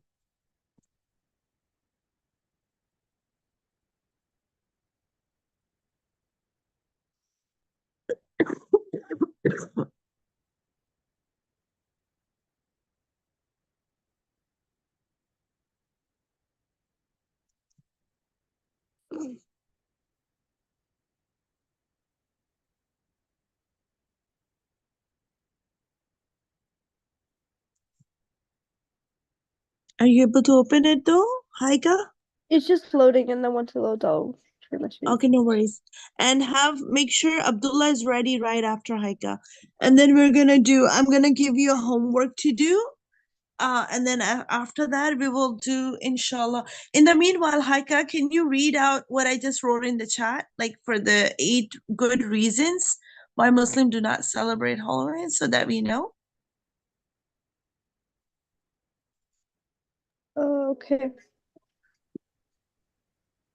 8 good reasons why Muslims do not celebrate Halloween. As a Muslim, Okay. it's forbidden for us to celebrate Halloween. Why? Halloween, All Saints' Day, All Hallows' Eve, or All Souls' Day was a festival held to honor Samhain, the so-called Lord of Death. It's a festival with pagan and Christian demons, witches, devils, and magic are interpreted. The reason for offering candy is a pagan belief that the evil dead souls come back to the earth this day. If someone offers them treats, they leave them alone. Otherwise, they trick them and cause all sort of havoc in their life and may even possess them. The word jack-o'-lantern is actually an abbreviation of Jack of the Lantern. Jack is supposed to be some guy who was fond of playing tricks on the devil, so Shaitan got annoyed and tossed a burning coal from hell toward Jack with the coal in his lantern. Jack was condemned to walk the earth forever, searching for rest. Now people place Jack. Okay. So good. What else we have? So do you have where's Asma? Are you there? Yeah, I'm here. What's up? Okay, I want you to hold on. I'm just gonna post something as well.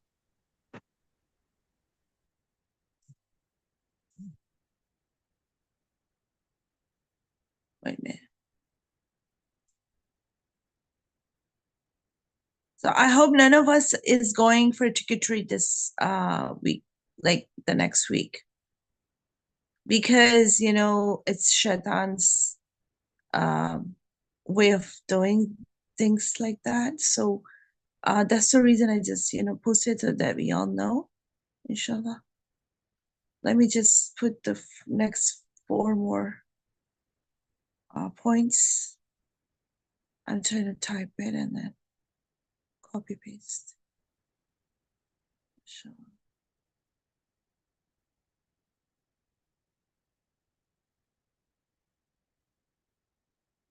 Did you get your download in the meanwhile, Haika? Almost. Almost okay. Yeah, we'll just complete with Asma's reading, and then Abdullah will join, and then we'll do Urdu, and then we're all done before the Quran class, inshallah.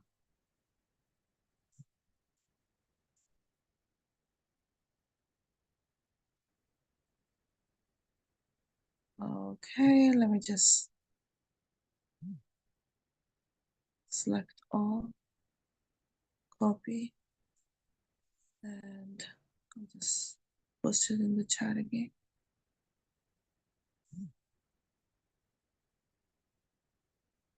Okay. Asma, can you complete after the number 4? Number 5, can you go at number 5? What do you mean?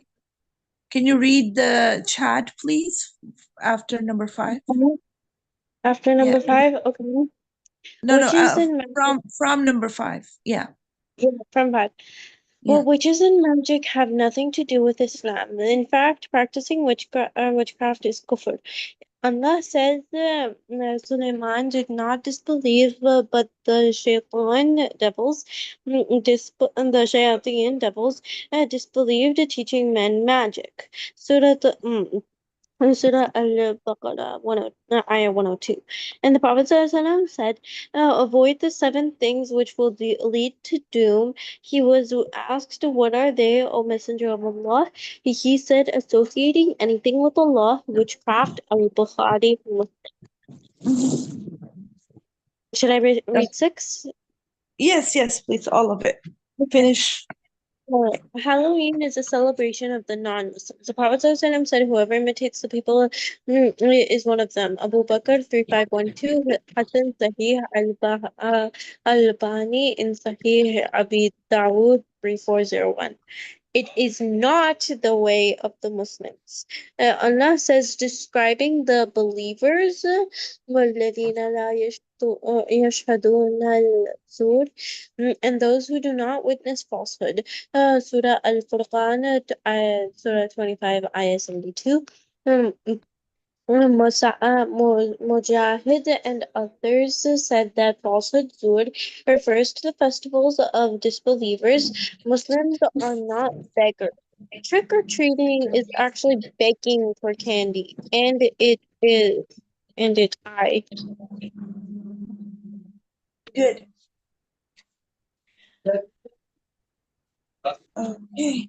So now we all know that none of us is gonna actually, we're gonna engage ourselves doing something better than that. Like, obviously, some people say that like giving hand is better than the getting, like, taking. In Islam, we always think about that. But then that doesn't mean that we end up like giving out like good thing, like even the candies on that day. But we're not getting it, but we're giving it. But that means that's gonna make feel us better. But no, we're not going to participate in this at all, because this is way of like shayateen, and he's just trying, how you trick and treat. And basically what Allah subhanahu wa ta'ala made us like as a human being, like the best creation, sorry, right? So do you want to like change? Is it a good idea to change yourself to like a different, a different, sometimes people change to different human, like they become like, or different creature, like for example, animal or anybody, like, don't you think that's like, is it fair for us to do that? Like if Allah subhanahu wa ta'ala created us in a, the best form, why would we want to be like, something that he's not pleased with, like something that's he doesn't, because we're ashraful makhluqat, we're the best creation, right, of Allah subhanahu wa ta'ala. So do you get my point, Asma and Haika and Abdullah? Guys, I need to hear you back. Are you there? Yes. Okay, are you are you thinking to miss out on something, or like, because we're not like we're Muslim. We don't need to fit into the, situation where like everybody's doing wrong, right? So we have to do something that pleases Allah subhanahu wa ta'ala. And it's obviously good for us, right? Having, those so much sweets, it really damages our teeth, and like there's so many bad effects and all that in every way. And it's not scared too. Sometimes like the schools, peel schools, like I noticed that they've been like giving out vouchers, like telling the student, like parents and students that like, it's not safe. Sometimes, you never know, the strangers, they can give you something, really harmful, like in a candy, in a form of candy or something. It could be really, dangerous when you cross the street at midnight, at evening time, and then the kids are by themselves, and then it's just so, there's so much side effects to it than like actual benefit to it. So we as a Muslim only celebrate the things that Allah subhanahu wa ta'ala told us to do, right? And never, that's best for us as well. Anyhow, now Haika, if you can share your screen, we can just, finish your with you, and then finish your work, and then Abdullah will take over. Yeah, go ahead. Why might you redraw a graph? Because it is easy to read because the lines are crooked. Why might you re-attempt a challenge? Because you didn't succeed the first time because it's a new one. When can a writer review her essay? When can you write it? Which would you be more likely to refold? A crumpled napkin or a perfectly folded sheet?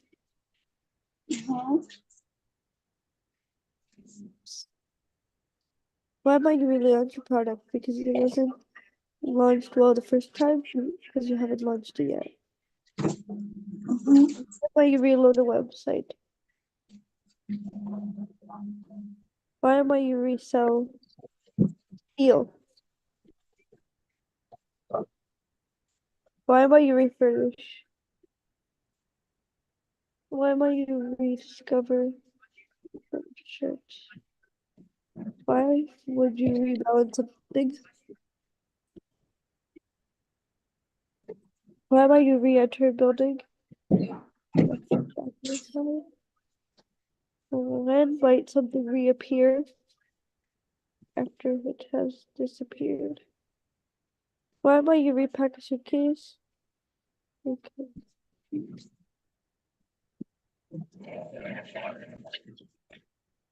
Who needs a reminder to return to the library books? Person who usually forgets. Who can get remarried?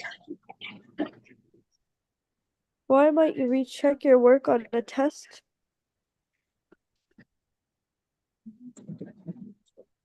Who might be retracing a step?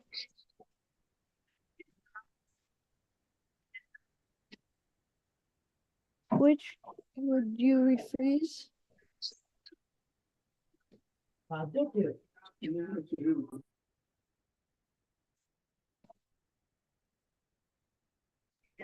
Which needs to be rearranged?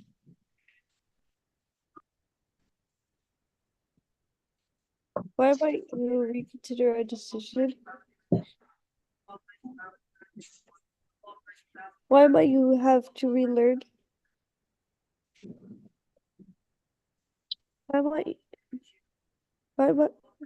Which might need to be readjusted?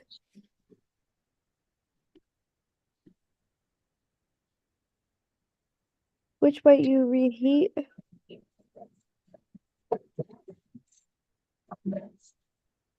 Which might you restitch? With whom will you might reconnect?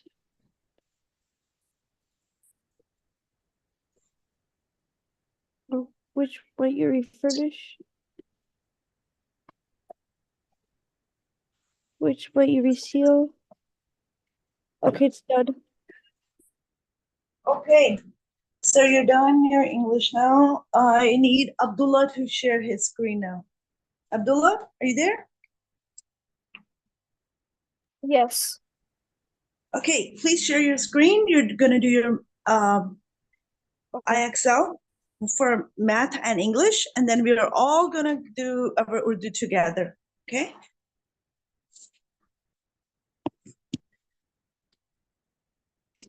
Before the class ends, inshallah.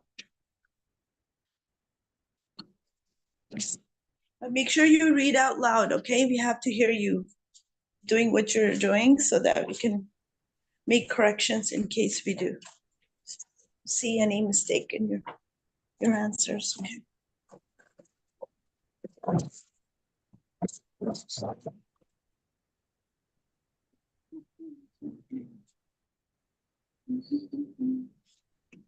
We put the least to greatest.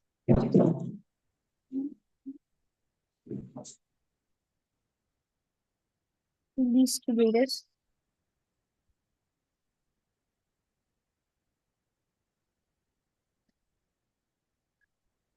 Greatest to least.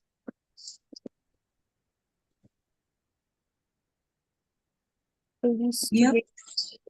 Good.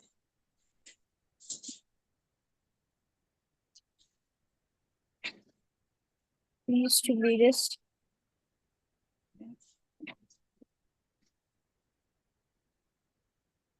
Greatest to least.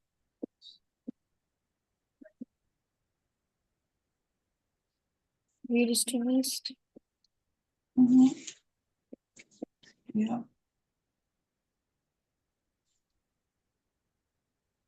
Greatest to least.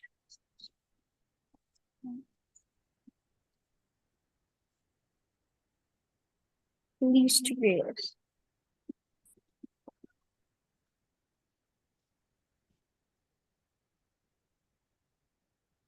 Greatest to least.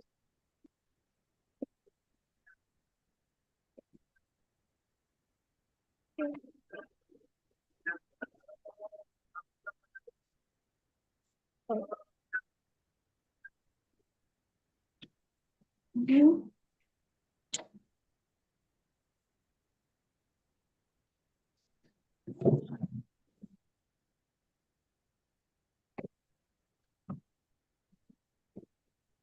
Least to greatest. Yeah.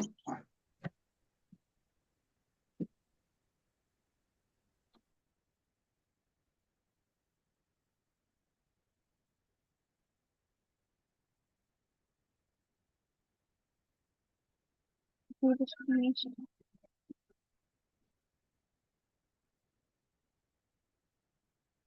Least to greatest.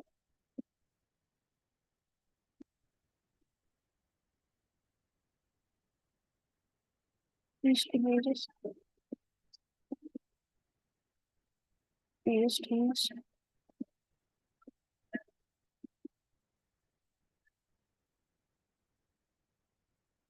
Least to greatest.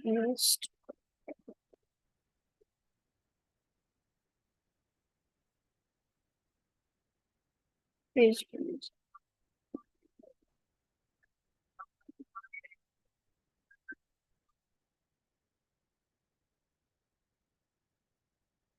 Least to greatest.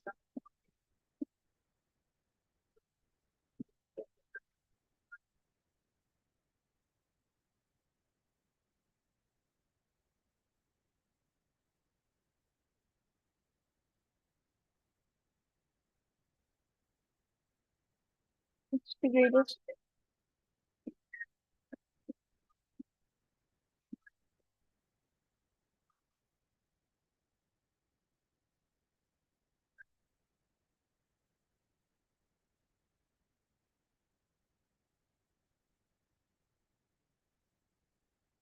Greatest to least.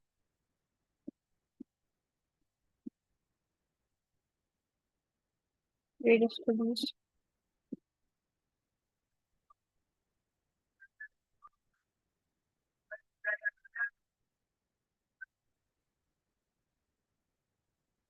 Greatest to least.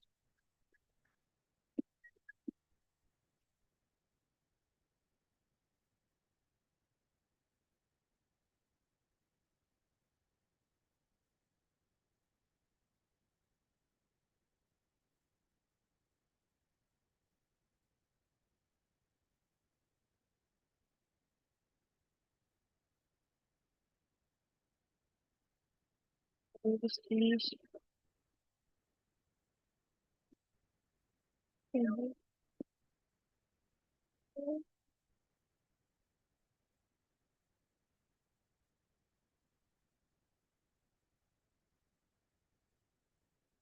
Please, please.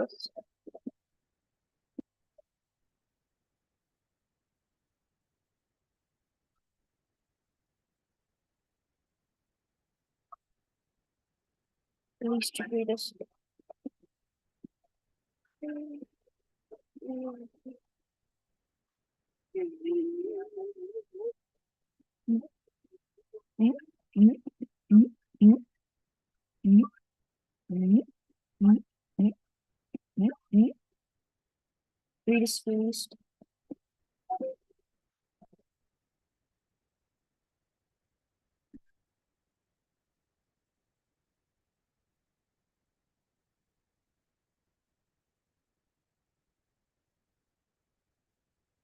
Please, please.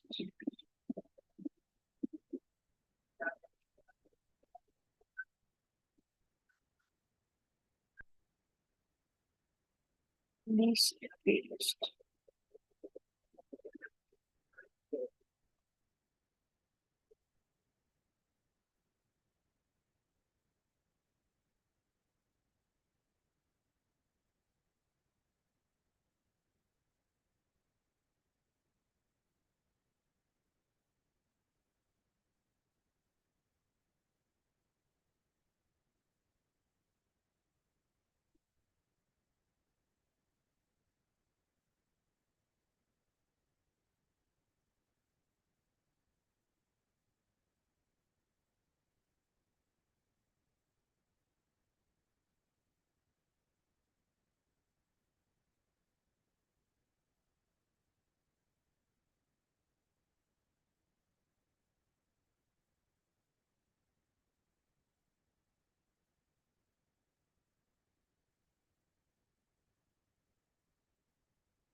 Please, please.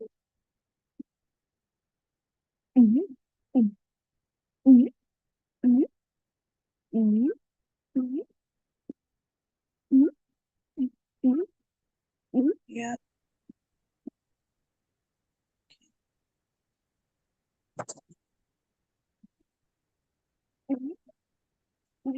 Abdullah, I can't hear you much. Yes? That's right. Yeah, now I can hear you better. Okay.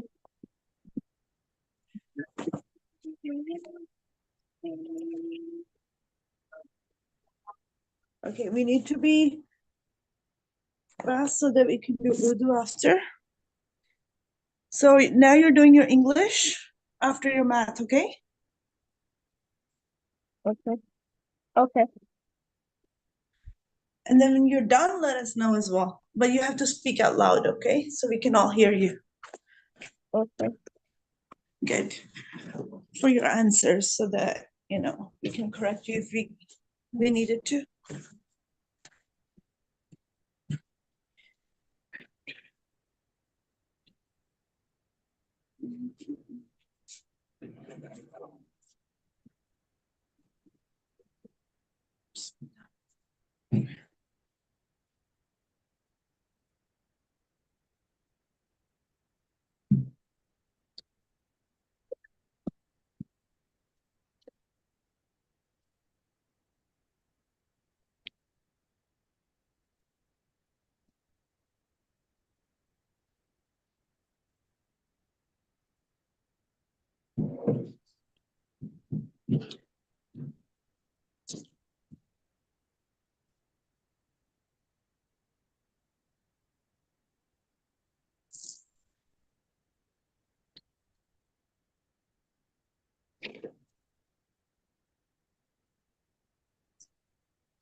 If a star can be only seen in pre-dawn hours, when Mhm. will you be able to see it? Okay. Which one do you think is 6 p.m. or 4 a.m.? Correct. 6 p.m.? Okay.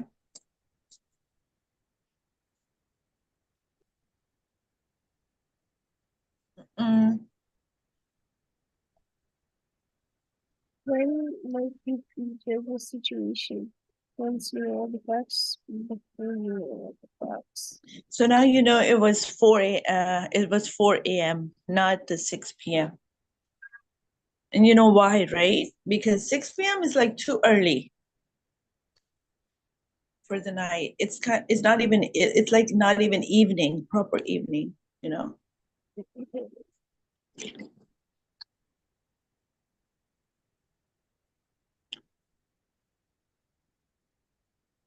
And there's still some sunlight that time as well, like early evening.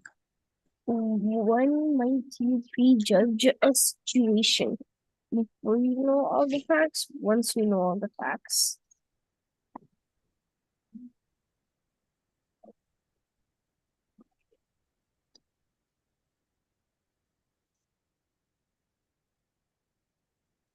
Mm-mm. You're going too quick. So When do you pre-order a book?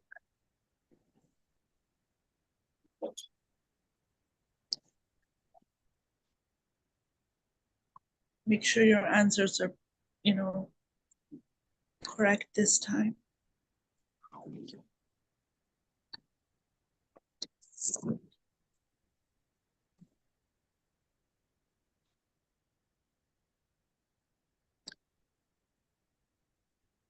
Because it hasn't been released yet. Mhm. Because it has been just released.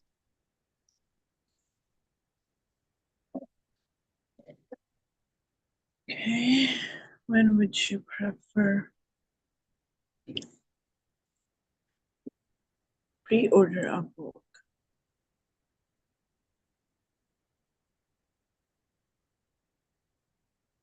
Pre-order. Good. Great job. If you pre-arrange a meeting, when would you plan it? In advance, on the spot. Mhm.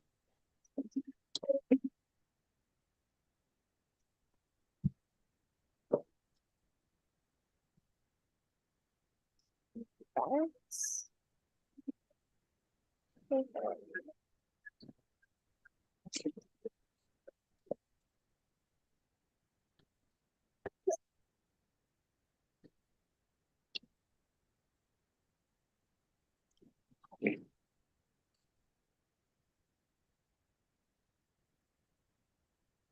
When might you read a preprint of a book? Before the book is published, when you buy the finished.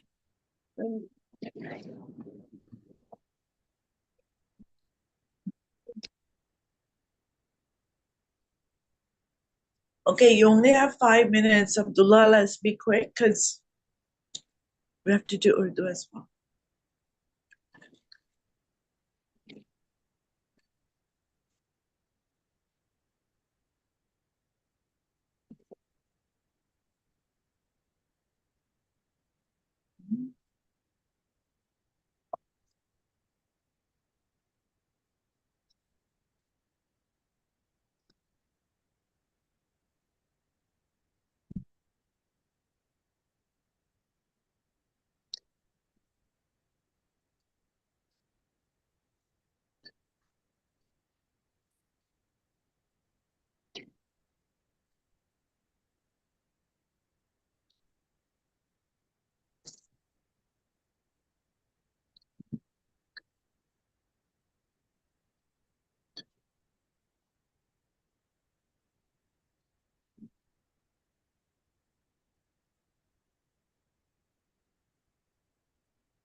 Okay.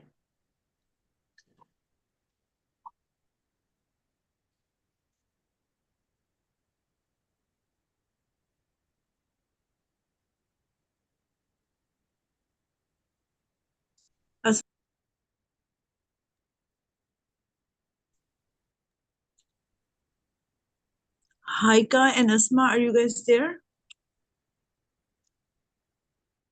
Yes. Okay, so one of you is going to actually share the Urdu guide.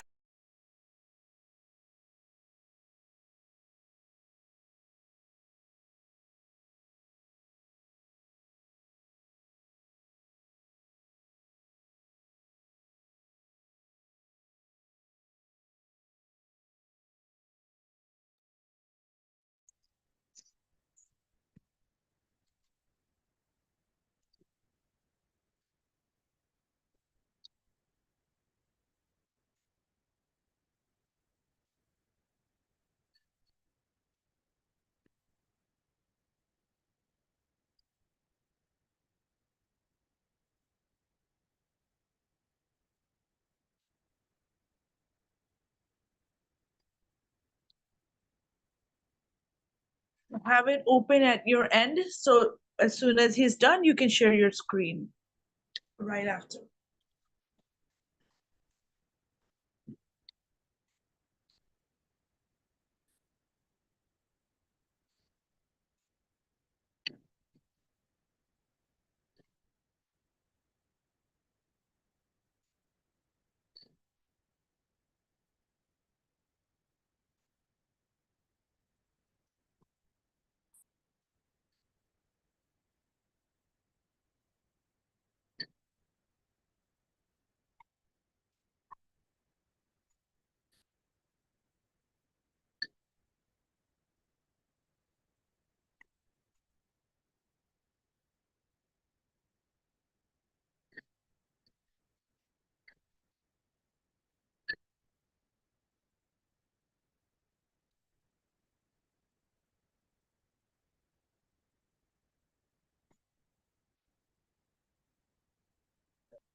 Okay, Abdullah, we're ending you right now with this IXL. Haika or Asma, can you share your screen for Urdu?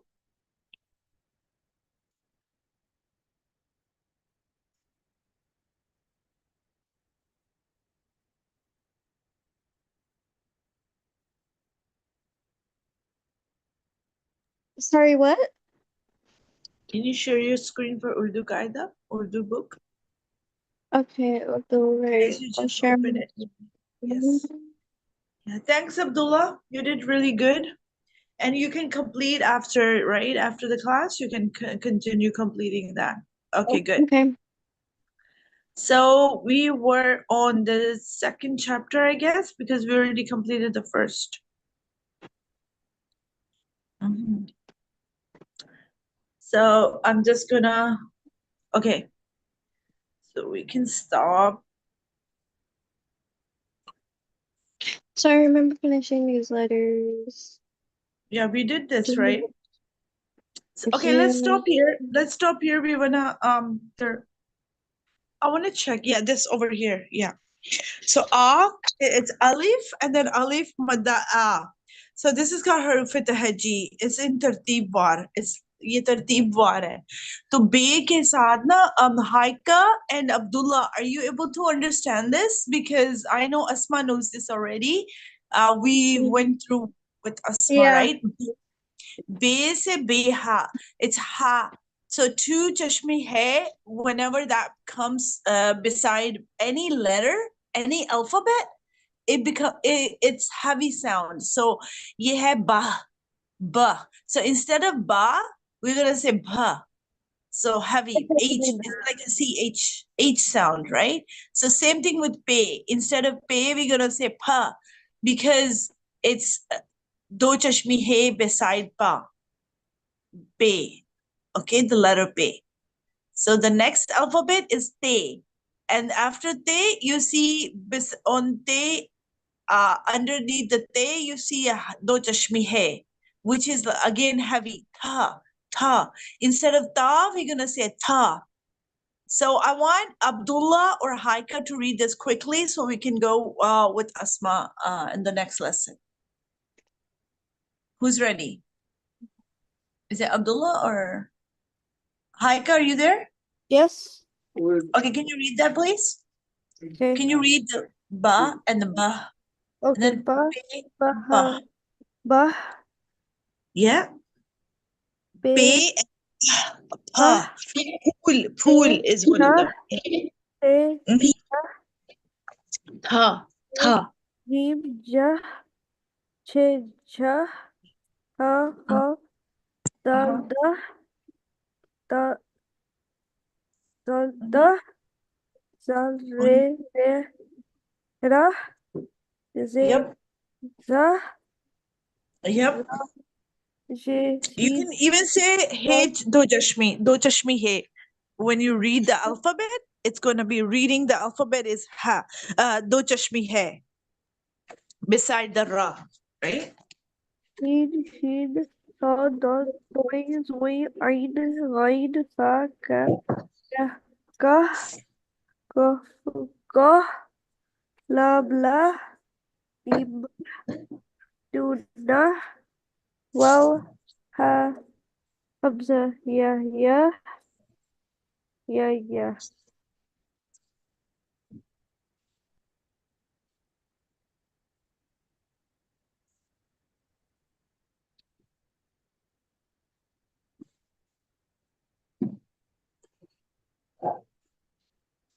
Yep. Now we're going to go to the what's the next? Okay. Next lesson. Asma, can you open your lesson now? Quickly. Okay, yeah, sure. Read the thing now. This. Well, you already know this, right? So do you want to go to the next lesson or you want to still read this? If I can. or Okay, we can do further. you know what? Read this so I can actually Okay. see if you're still good at it, you know? Okay. ألف مادة ب ب ب ب ب ت ت ت ت wait ت ت ت Yeah, it says like ت CH sound, yeah. ت TH sound. جيم Mm-hmm. شين It's like a heavy sound, yeah. H, yep. ه ها خ ه خ دال د د wait no da dal de zal ro re Tashmihe, yeah. Also say do chashmihe. जो दो चश्मे हैं रख रे रख زال زال سين شين صاد ضاد طا ضا عين غين فا قاف كاف ك قاف ج لام ل ميم ه نون ن واو ها همزة يا या ये oh wait basic चौथी है चौथी है बड़ी है yeah Okay, good. MashaAllah. Good. No mistake whatsoever. Good. So now, Abdullah, can you try? Abdullah. Yes. Okay, last 2 minutes, you can try, and then we'll all go together on the revision of the words. Be, do the be, Yeah. say, Sound, heavy sound, heavy. So B and then ba with the H sound. Okay, it's like a H beside B. So ba, you know, like bahir, like brother, like well, not really brother, but I'm like that's in Urdu. But can you try? yeah, say, B and then B jashmi he. with Be do chashmi hai. Do chashmi Yeah. be be Be bah, be bah, ha, like ba pool. okay. Sa do chashmi hai. Do chashmi. Do you notice there's nothing on sa? There's no do chashmi hai on sa. It's Yeah. only on cha. Te, do Oh, chashmi hai. Ta. So ta. So now it's jeem. Jim do Yeah. chashmi je. Yep. Yeah. So your homework will be you're gonna make words of those. So with B is bhalu, be, bha, bhalu. Pe is pool. Te is thali. Te is toker or tokana, right? Like when you knock or something. So it's tokana. So jeem is jharu. Jha, jha. So like jahaz is like jeem, but jharu is like ha. Hey sound. Every time you have a heavy sound with H, it's do chashmi he beside the letter. Okay, go ahead and chi. Jim do chashmi hai. Che. Good. Cha, jharu. Yeah. I mean, it will be a word for that. Yeah. What about chi? Cha. It's like churi. You know churi? Yeah. Yeah. See, you notice there's nothing with hey and hay. Hey and hey is nothing with the do chashmi hai, but with the dal there is. So there are some letters exceptional that doesn't have that cannot go with the heavy sound of the do chashmi hai. You'll still see them, right? So let's complete quickly, and then you have last minute until Miss Saima will join for your Quran. So let's go ahead. Abdullah? Seen, sheen, see the whole yellow line has none of them.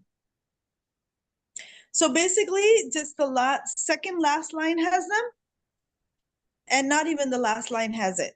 You notice that? Yes. Yeah, good. So just read the second last line now. Kaf. Yeah. Do chashmi hai. Huh. Ka. Good. Do chashmi Gaf. ba. Lam do chashmi hai. La. Shahla, it is not La. kha, hey, and it is not now what they were reading saw. It is not saw. Soe, zoe, ain, gain, te, kaf. It is not fa, Yeah, kha. yeah. No, they didn't read this. They didn't read this because we're skipping that because it doesn't has that. So he's only doing the second last line right now. Last they were reading saw. In Urdu, it is not saw. It is soe, Okay. Zoe. Okay. Yeah. I mean, like, I think maybe Asma was doing that line, but Abdullah is not. Abdullah is skipping that. So okay, yeah. Obviously, Urdu is totally different, a little different than Arabic, guys. So in Urdu, it's toin, zoe, and ren, fe, kaf, instead of fa, kaf. Instead of that, we're gonna do like exactly like be, te, se. So not ba, ta, sa. We're not gonna say that because that's in Arabic. It's a huge like difference in that. So okay, so did you read the meme and noon? Abdullah, finish with the meme and noon so that you can, end the class with me. Do chashmi hai. Nen. Noon. Yeah. Do chashmi hai meme. And then noon. Okay. Okay, Sister Saima, he's all done. Thank you, Abdullah. Guys, enjoy your weekend, inshallah. And all the best. And go for your Jummah prayer if you can today, inshallah. And then we'll see you on Monday, inshallah. Okay, Sister Saima, you can take over. You can stop sharing the screen. Good. Assalamu alaikum. Hafiz.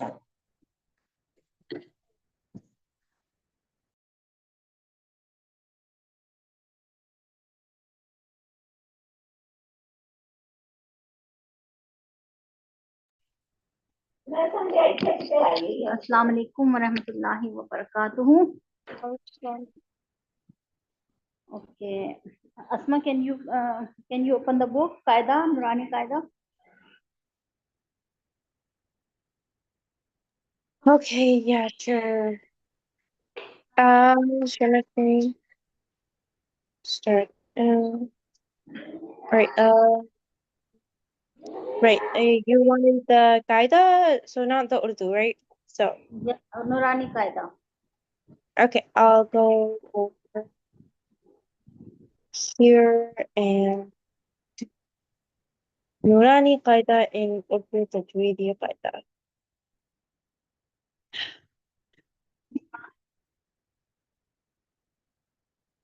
Strap, show folder, Qaida. Okay, we were on like page 14, right? 15? Okay, here.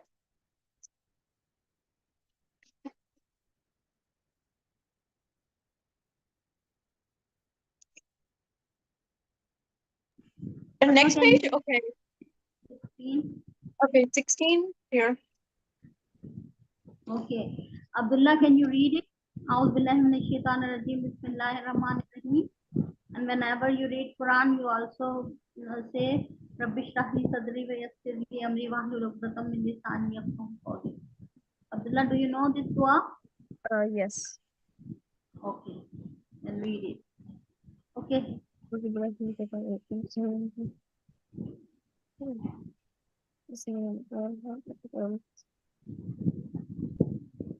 Mim, Kalizabir, Ma, Lam Zebi, Kaf Zeki,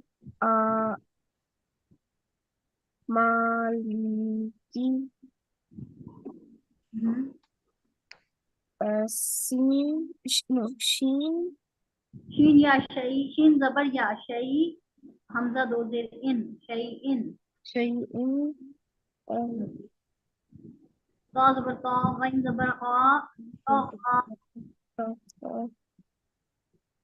zabar ta, ghaw zabar ghaw, ta ghaw.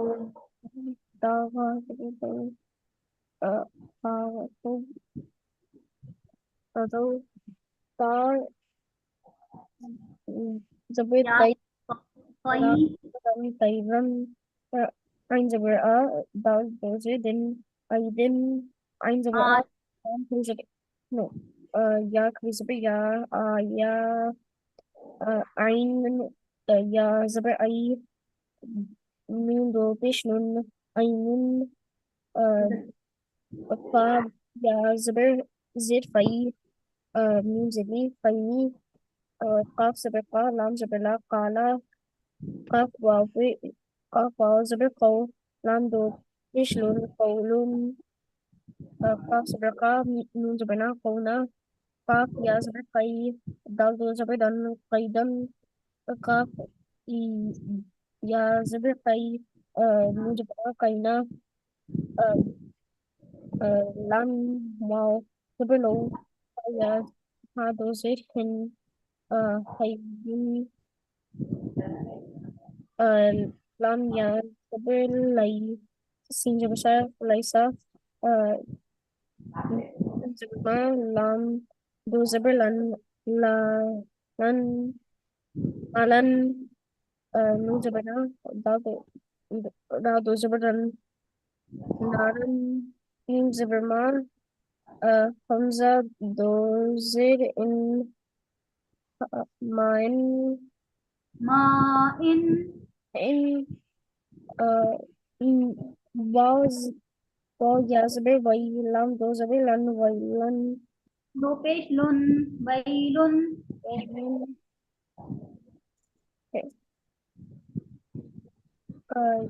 Ya, Wa, Zabir, Yo, Do, Zir, Min, Yomin, Ya, Zabir, Ya, Raz, Zabir, Ra, Ha, Utafish, Hu, Ya, Rahu, Hazar, Ha, Sin, Zaid, Si, Dal, Do, Zir, Din, Ha, Si, Din, Min, Ha, Zabir, Ha, Ya Bazeti Zad Ubishun Hazidun Dal Zuberda Fazeti Fatuzipin Da Pen Shin Zubersha Fazeti Dal Dozidin Shadidin Ain Zubra Bazeti Dofishidun Adidin Zirbi dal dofish un abidun Abidun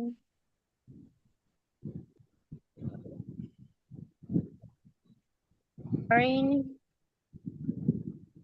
Zubra Hamza Zid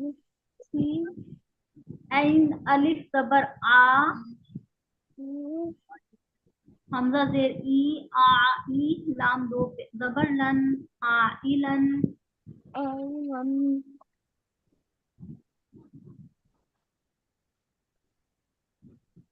Ghain zabar gha sin zir si Ain Zubra Kaf do zir sin Aidatun Nun zabar nas Qad zir do Win Oxygen was Bava Longevity Daldosi then then sorry I'm well fish zal special the Alif Zabra Qaf Ya Zabr Ze Kai Dal fish do Aqidun Ya Zabra Ya zabar ya Kha zabar kha Fa pesh ko ya kha ko Ya zabar dal khadi zabar da Ya da pesh ko ya da hu Yadahu Ya Peshu Asabata Lam Peshu Hudikun Ta pesh tu ra khada zabar ta Ba do zabar ban Turaban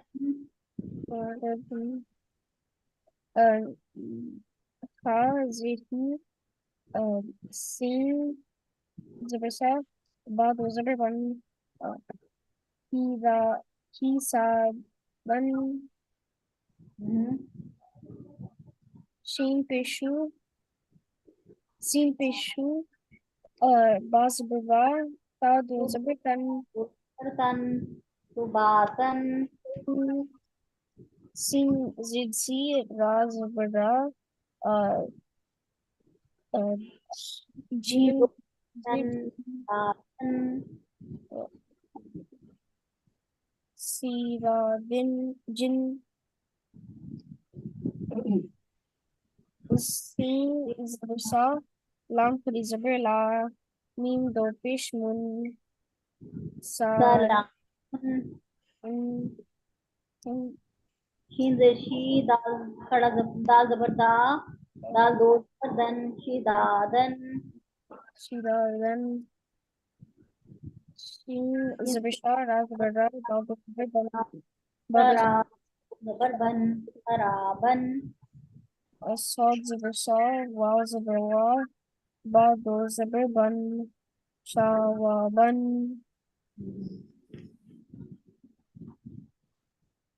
Okay. Asma, can you turn the page?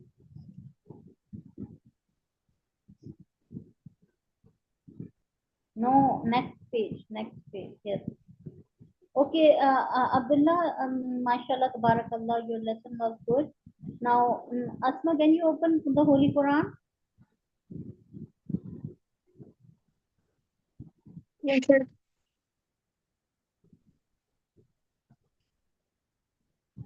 Open the Holy Quran. Okay. color coding. Yeah, I know, I know, I know. Juz number 2.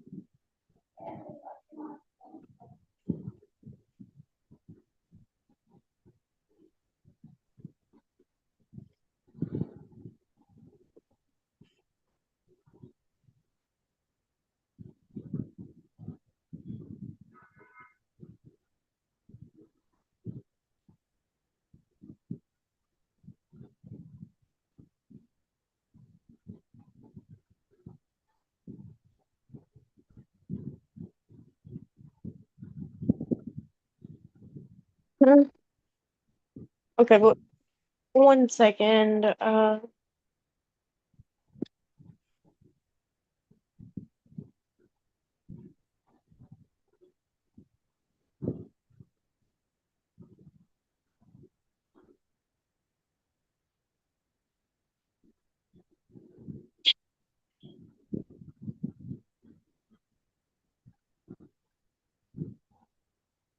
1 second might take a bit.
Okay, yeah, so hmm,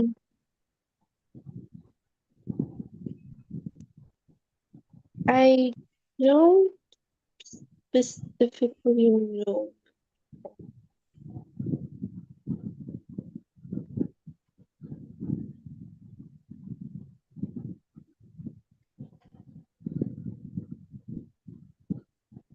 Okay, I think we finished this. Yeah, I think we were like around the middle of this page or something, so I think I'll just start from ayah 181 or 186. Yeah, 183. Okay, I'll start from here. أعوذ بالله من الشيطان الرجيم بسم الله الرحمن الرحيم أحل لكم ليلة الصيام الرفث إلى نسائكم هن لباس لكم وأنتم لباس لهن علم الله أنكم كنتم تختانون أنفسكم فتاب عليكم وعفى عنكم فالآن باشروهن وابتغوا ما كتب الله لكم وكلوا واشربوا حتى يتبين لكم الخيط الأبيض من الخيط الأسود من الفجر ثم أتموا الصيام إلى الليل ولا تباشروهن وأنتم عاكفون في المساجد فتلك حدود الله فلا تقربوها كذلك يبين الله آياته للناس لعلهم يتقون ولا تأكلوا أموالكم بينكم بالباطل وتدلوا بها إلى الحكام لتأكلوا فريقا من أموال الناس بالإثم وأنتم تعلمون يسألونك عن الأهلة فقل هي مواقيت للناس والحج وليس البر بأن تأتوا آه، تأتوا البيوت من ظهورها ولكن البر من اتقى وأتوا البيوت من أبوابها واتقوا الله لعلكم تفلحون وقاتلوا في سبيل الله الذين يقاتلونكم ولا تعتدوا إن الله لا يحب المعتدين.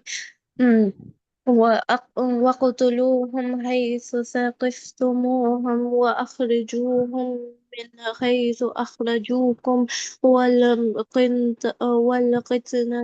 أشد من القتل أولا تقاتلوهم عند المسجد الحرام حتى يقاتلوكم فيه فإن قاتلوكم فاقتلوهم وكذلك جزاء الكافرين فإن انتهوا فإن الله غفور رحيم وقاتلوهم حتى لا تكون فتنة ويكون الدين لله فإن انتهوا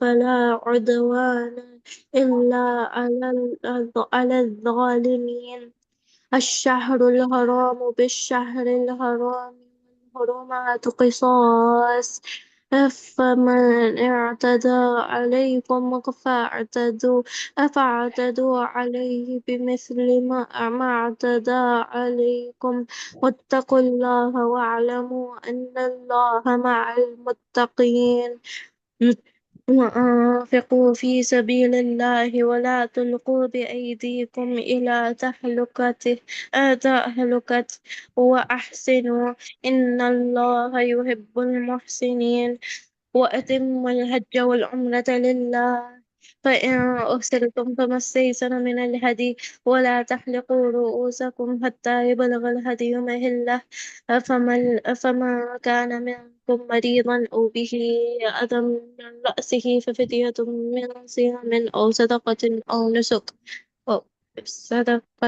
نسك فإذا أمنتم فمن تمتع بالعمرة إلى الحج فما استيسر من الهدي فمن لم يجد فصيام 3 أيام في الحج وسبعة إذا رجعتم تلك 10 كاملة ذلك لمن لم يكن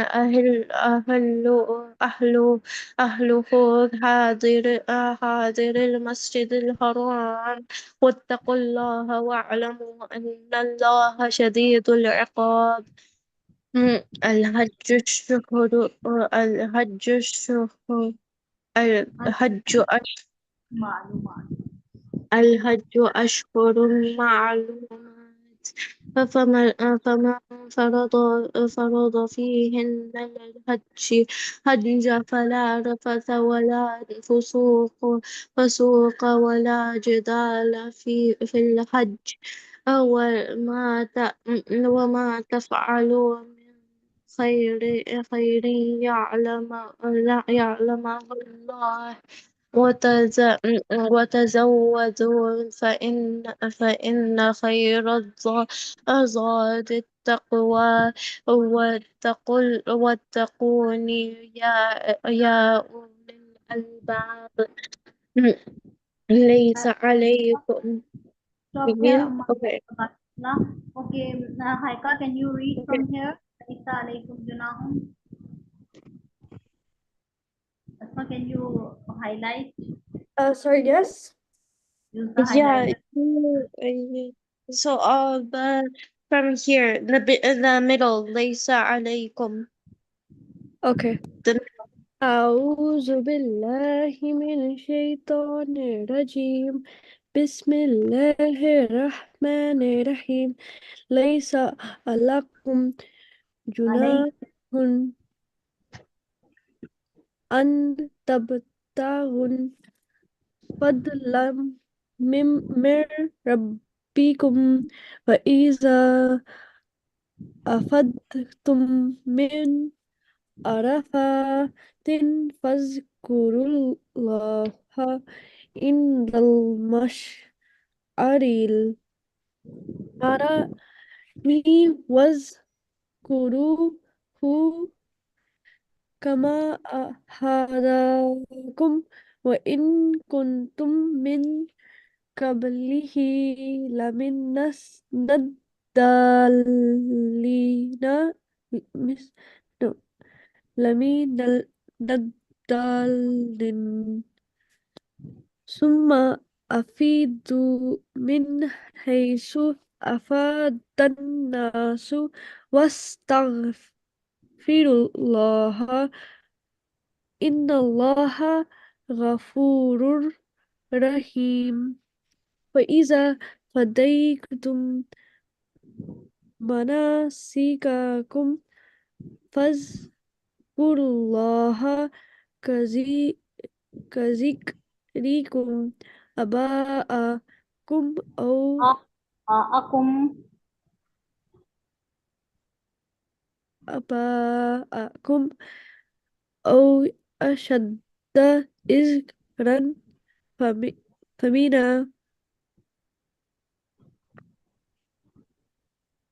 ومن الناس من يقول فمن الناس من يقول ربنا آتنا في الدنيا وما له في الآخرة من خلق ومنهم من يقول ربنا آتنا في الدنيا حسنة وفي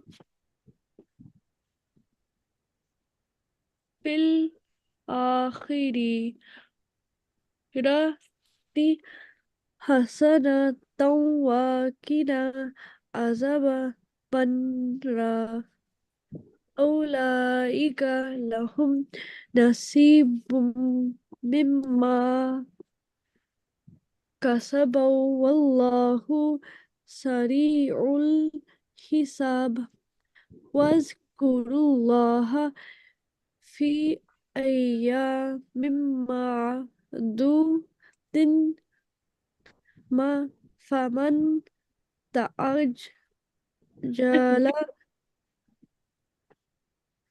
في يومين فلا إثم عليه ومن تأخر فلا إثم عليه لما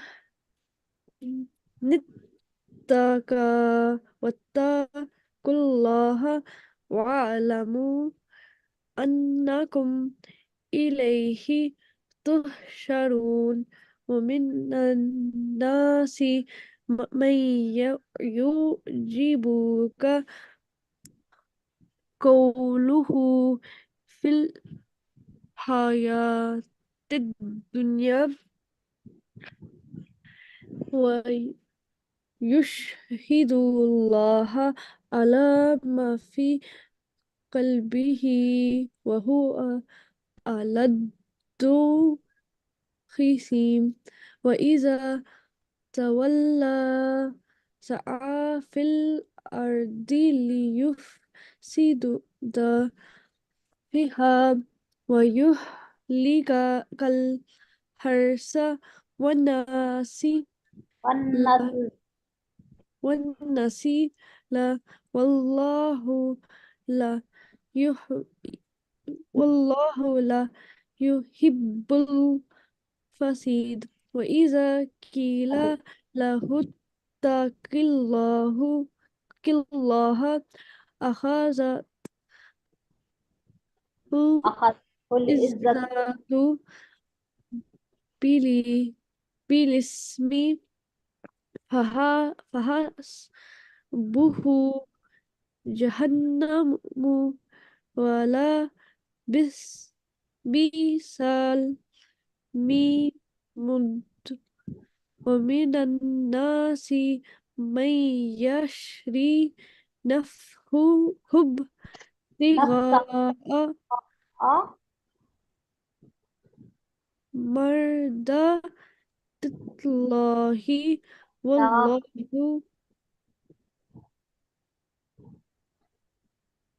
رؤوف بالعباد يا أيها الذين آمنوا ندخلوا في السلم كفة ولا تتبعوا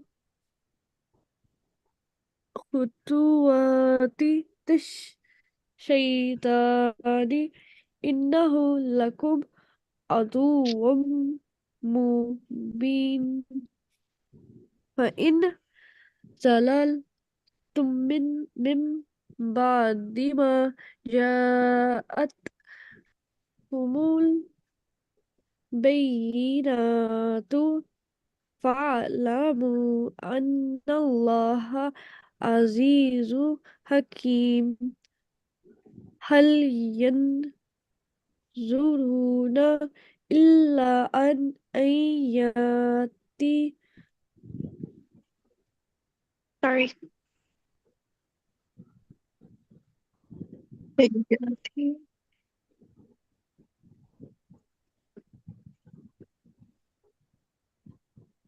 يأتيهم الله في ظلال من الغمام والملائكة وقضي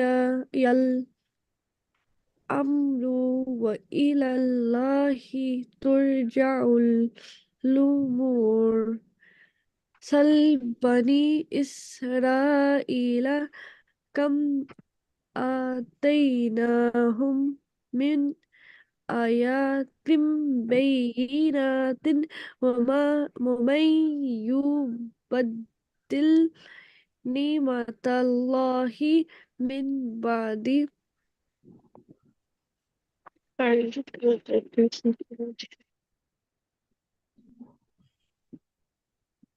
ما جاءته فإن الله شديد العقاب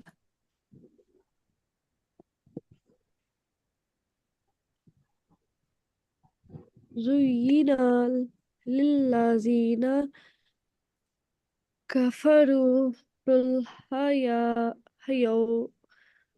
الدنيا ويسخرون من الذين آمنوا والذين اتقوا فوقهم يوم القيامة والله يرزق من يشاء بغير حساب كان الناس أمة واحدة فبعث الله النبيين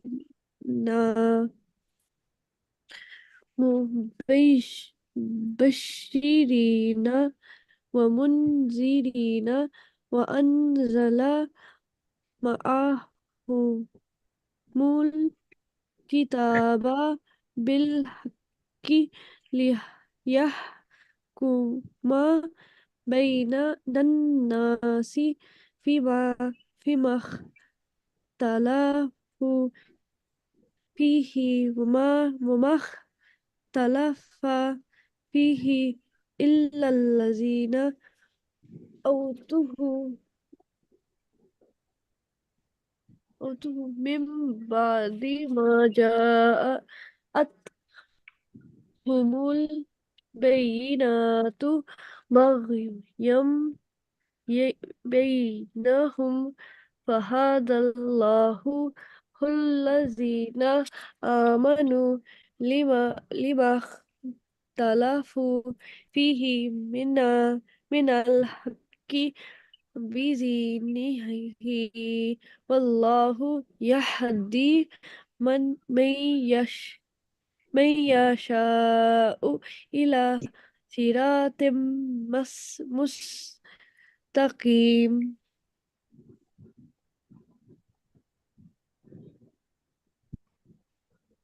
Okay, mashallah, tabarakallah.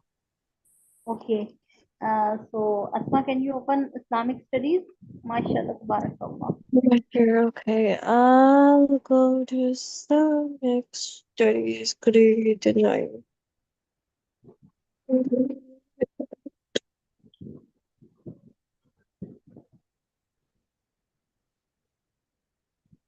Okay, yeah, so we finished Prophet Muhammad Sallallahu Alaihi Wasallam part 3, right? But we didn't finish. We Oh, did it yeah, we did finish. We finished like around halfway. halfway. Yeah. Yeah, I remember. Okay, okay. I think I know where we are then. 42, 43, 44, 45. Okay, here. That's Muhammad 1, Muhammad 2, Salam, solar eclipse prayer. Okay, now this is Muhammad part 3. I believe we would be. Hmm, yeah, I think we're here on this page. Like we're starting at this exact page. Okay. Can you read it? Okay, me or okay, yeah, sure. When Huyay ibn Akhtab, the leader of Banu an-Nadir, was led into the marketplace, he turned to the Prophet ﷺ, who was sitting apart with some of his companions, and said to him, I blame not myself for having opposed you, but whoever forsakes Allah will be forsaken. Then he sat beside the trench, and his head was cut off. Ka'b ibn Asad, the leader of Banu Qurayza, was also killed. As to the women and children, they were divided together with the property against the men who had taken part in the siege. Oh, only one of the Banu Qurayza's women was killed. Her name was Nabata. She was the wife of Al-Hakam al-Quradi. She was put to death in retribution, severe punishment for something seriously wrong that someone has done. Hmm. For the death of Khalad ibn Suwaid. She had dropped a millstone upon him, which had caused his death. Khalad was the only believer who was martyred in the expedition of the Banu Qurayza, of the spoils of the battle. Mm, the spoils of the Battle of Banu Qurayza, which were collected from the fortress, were 1,500 swords, 2,000 spears, 3,000 pieces of armors, 1,500 shields, many camels and sheep, a large quantity of furniture and cooking boxes and cups in many houses and fortresses. All movable goods, such as weapons and furniture, were distributed among the soldiers from the emigrants and helpers who had participated in the battle. 4/5 of the spoils were given to them. As for the 1/5 that remained, it belonged to Allah and His Messenger Sallallahu Alaihi Wasallam. It was distributed according to the principles outlined in the Quran. The jars of wine and fermented juices were opened and the contents were poured away. They took nothing from them, but they did not even benefit by selling it. They spilled it all. Khalad ibn Suwaid's portion was given to his heirs. As far as the the homes and fortresses were concerned, Allah's Messenger SAW gave them all to the immigrants or the Muhajirun. He bade them to return to the helpers or the Ansar all the date palms and the lands that they had previously taken from them. Since all the homes and the lands of Banu Qurayza were given to them, they did not need mm, they did not need the property that they had taken from the helpers. With the surrender of Banu Qurayza, the third and the last Jewish settlement was erased from the city of Medina. The city was emptied of its Jewish population. Allah accepted Abu Lubaba's repentance and forgives him. Abu Lubaba had tied himself to one of the pillars of the Prophet's mosque. He remained at that pillar for some 6 days.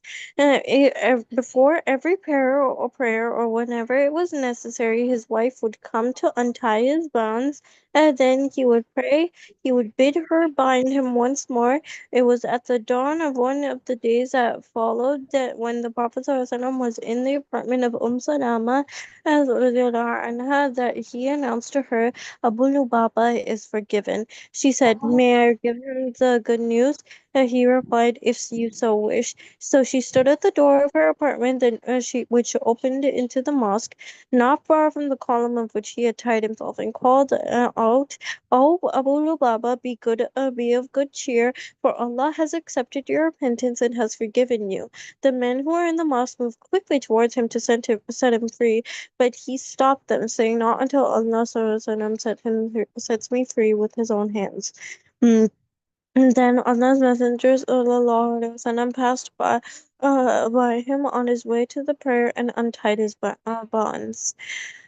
Martyrdom of Sa'd ibn Mu'adh radiallahu anha. When Sa'd had passed judgment on Banu Qurayza, he turned to the tent in the mosque. He had already prayed that if Allah had any more fighting for him to fight against his enemies, he should let him live. If not, he would let him die. His supplication was answered. His condition began to change rapidly. His wound burst open and he died of it, a martyr. When he was being carried for his funeral, the hypocrites remarked how light he was. So the Allah's Messenger said, "Indeed, the angels were carrying him." The Prophet also said, "The throne of the merciful shook at the death of Sa'd." Now, once a robe made of silk was given to the Prophet ﷺ, the companions began to touch it. They were amazed of its softness. Whereupon the Prophet ﷺ, "Are you amazed at the softness of this garment? The handkerchiefs of the Sa'd ibn Mu'adh in paradise are indeed much better and softer than this garment." Al-Bukhari and Muslim. Sa'd ibn Mu'adh was martyred in the prime of his youth. He was only 37 years old when he had died. He was the leader of his tribe. He had led his people when was in his 20s. May Allah be well pleased with him. A brief period of peace. After the defeat of the Allied forces and the surrender of Banu Qurayza, the Muslims enjoyed a brief period of peace and tranquility, but unruly and insincere Bedouins around Medina began to stir again. Allah's Messenger ﷺ therefore had to take up arms and move against them. The year 6 of the Hijrah was an active one. The Prophet ﷺ sent out many military units on mission. He himself participated in 2 such expeditions. Though these military expeditions, his aims were to intensify his economic blockage against the Quraysh and to deal with those tribes who supported the Quraysh.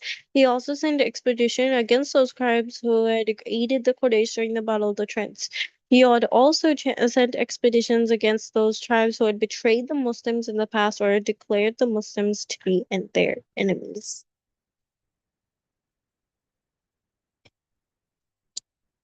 The main reason for the siege of Banu Qurayza was their betrayal, and how they had they betrayed the Prophet and stuff.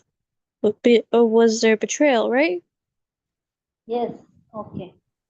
Okay, Banu Qurayza were besieged for 6 nights? I don't know.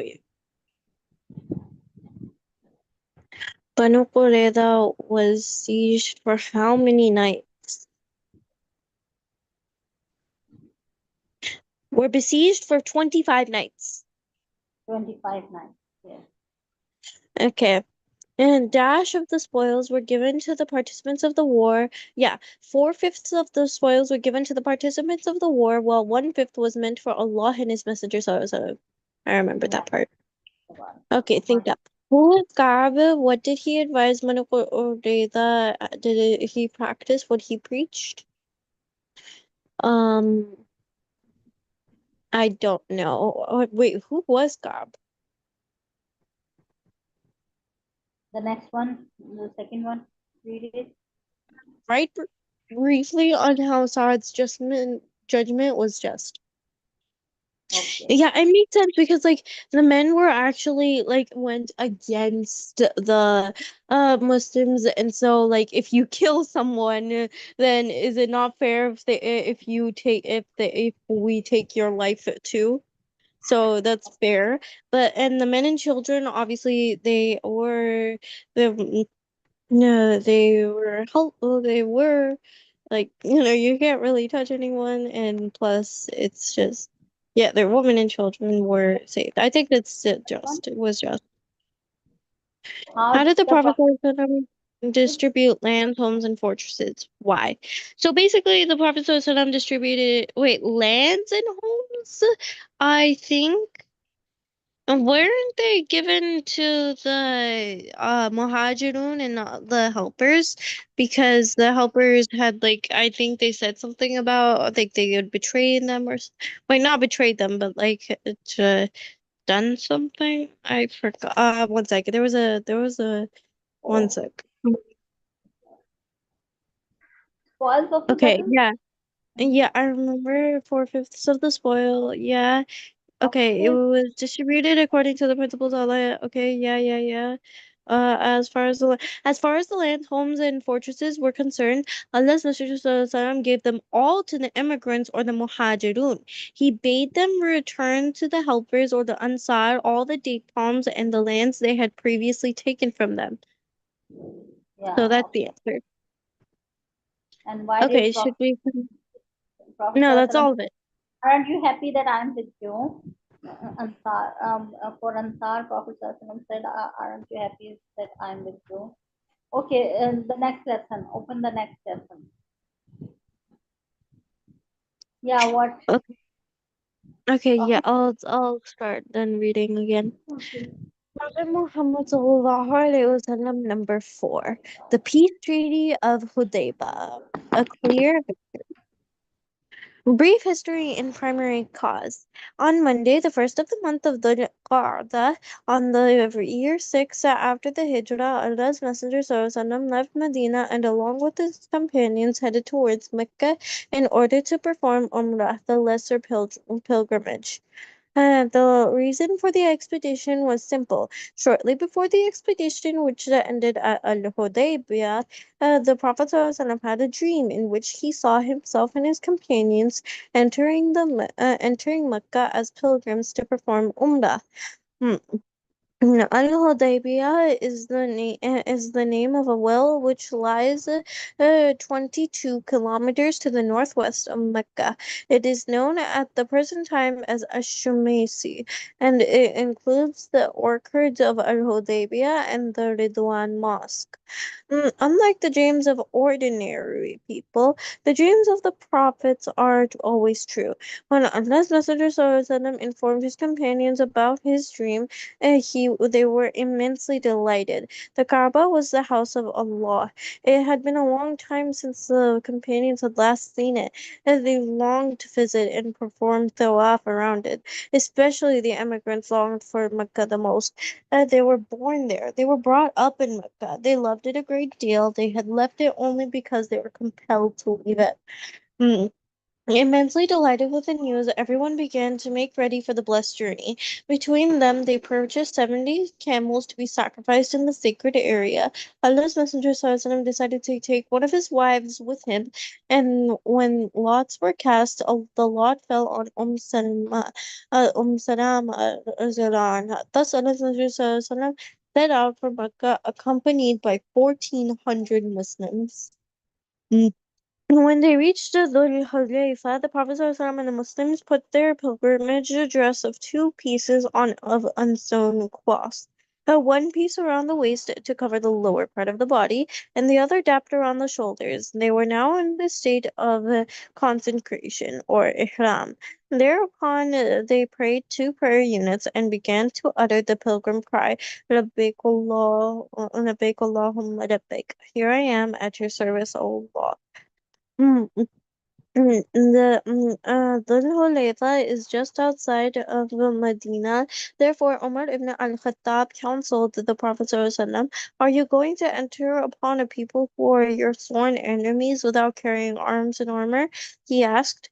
Allah's Messenger ﷺ immediately acted upon Umar's suggestion, and he commanded certain people in Medina to load weapons onto camels and send them alongside the pilgrims for emergencies. It is true that that the Muslims had no intention of fighting, but they were traveling into the heart of the enemy territory. The enemy had arms and armor. So Allah's Messenger ﷺ understood and acted on the wisdom of Umar. He immediately sent ahead Busr ibn Sufyan, a man of Khuza'ah, to bring back of reactions of the Quraysh.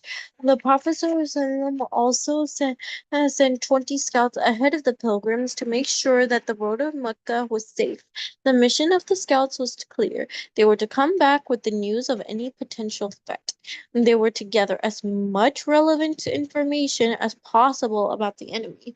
Mm, News of the Prophet's departure from Medina soon spread among the tribes of Arabia. When the Quraysh heard the departure of the pilgrims, they decided against all Arabian tradition to oppose the entry of the pilgrims by force of arms. The pilgrims reached Osfan. When the pilgrims reached Osfan, about 80 kilometers from Mecca, Busr ibn Sufyan, the scout who had been sent ahead, rejoined them with the news that the Quraysh had sent Khalid ibn al-Walid with a troop of 200 horses to bar their approach. While several thousand heavily armed men had taken up positions around Mecca, they had put on leopard skins and vowed they would not let them come. This shall not be so long as there is a single eye amongst us with a glimmer of life in it, they said. Allah's Messenger ﷺ now consulted his companions. He chose not to confront the Quraysh. All things considered, Allah's Messenger ﷺ asked for a guide who could take them on by another way. A man of Islam led them to a little course towards the coast, and then through a difficult path until they reached the pass which leads down to Al-Hudaybiyah, an open tract of land below Mecca at the edge of the sacred territory. And their detour had kept them well out of the sight of Khalid and his cavalry, but soon he realized what had happened. He galloped back to Mecca with his troop to warn the Quraysh of their approach. It is important to note that Allah's Messenger Sallam did not change his way because he feared the Quraysh army, but because they wanted to fulfill their primary objective of performing Umrah. They were not at all afraid of the Quraysh. The Prophet's she-camel Al-Qasawa stops at the end of the pass and kneels down. Allah's Messenger ﷺ had chosen his favorite she-camel, Al-Qaswa, for the pilgrimage. She stopped at the end of the pass and knelt down. The men cried out, Hal, Hal, which is what is said to make a camel rise, but she remained as if rooted to the earth. They said Al-Qasawa is stubborn. However, Allah's Messenger ﷺ knew well that it was a sign that they should go no further than Hudaybiyah at this point. He said, "He is not stubborn. It is not in her nature, but he who held the elephant has held her back." He added, referring to the Quraysh, "They will not ask of me this day anything which honors the rights of Allah, but I will grant it them." He then spoke to Al-Qasawa, and she quickly rose to her feet. She bore him down the edge of Al-Hudaybiyah. The other pilgrims followed the Prophet ﷺ. Here he told them to camp at the far edge of Al-Hudaybiyah. They halted near small wells from that hardly had any water. The companions were complaining of thirst. The Prophet ﷺ pulled an arrow out of his quiver and told them to cast it into the hell. The water began to gush forth to their satisfaction. Allah's Messenger ﷺ and his companions remained in the plain of Al-Hudaybah for the next few days. And then negotiations were opened between the Muslims and the Quraysh. The Prophet ﷺ tried to convince the Quraysh that the Muslims had not come to fight but only had come to perform Umrah. After some preliminary discussions conducted by several missionaries of both the Quraysh and the Muslims, Allah's Messenger ﷺ sent Uthman ibn Affan radiallahu anhu as his envoy. Uthman belonged to one of the most influential clans of Mecca. He was well received by his kinsmen of Abd Shams and by others. Though they repeated to him their refusal to allow any of those now in Hudaybiya to approach the Kaaba, they invited him personally to perform tawaf of the Kaaba, which he refused to do. Uthman replied, I will not make my rounds of the house until the Messenger of Allah radiallahu anhu makes his. The Prophet, the Messenger of Allah sallallahu alaihi wasallam makes his. The Prophet sallallahu was later told of this, and it pleased him. But Bayat Ridwan, the pledge of Allah's goodly acceptance. Hmm. Shortly after Uthman's arrival in Mecca, a rumor that he had been murdered reached the Muslim camp at Al-Hudaybiyah. The Prophet ﷺ, expecting a treacherous attack by the Meccans, assembled his followers and, sitting under a wild acacia tree, took in, amid scenes of great enthusiasm, a pledge from each one of his companions that would remain steadfast and fight to the death. This pledge of the tree became known as Bayat al-Ridwan, the pledge of Allah's goodness. And one by one, the companions came and pledged allegiance to him. The first man to reach was Abu Sinan Abdullah ibn Wahab al-Asadi. He was followed by the multitudes. His Allah's Messenger Sallallahu appreciated their readiness, saying, and you are the best of people on the face of the earth. He also added, no one will be pledged allegiance under this tree will enter the fire. Allah willing. And then he and then he said, I pledge the allegiance to Uthman. Whereupon he put on his right hand as the hand of Uthman, and grasping it with his left hand, had pledged the pact. Salama ibn al-Aqwa pledged the allegiance 3 times. Once among the early group of people who were talking the pledge, once among the middle group, and once among the last. The peace treaty of Al-Hudaybiyah. When the leaders of the Quraysh heard about the pledge of the tree, they realized that the Prophet ﷺ and his companions were now determined to fight.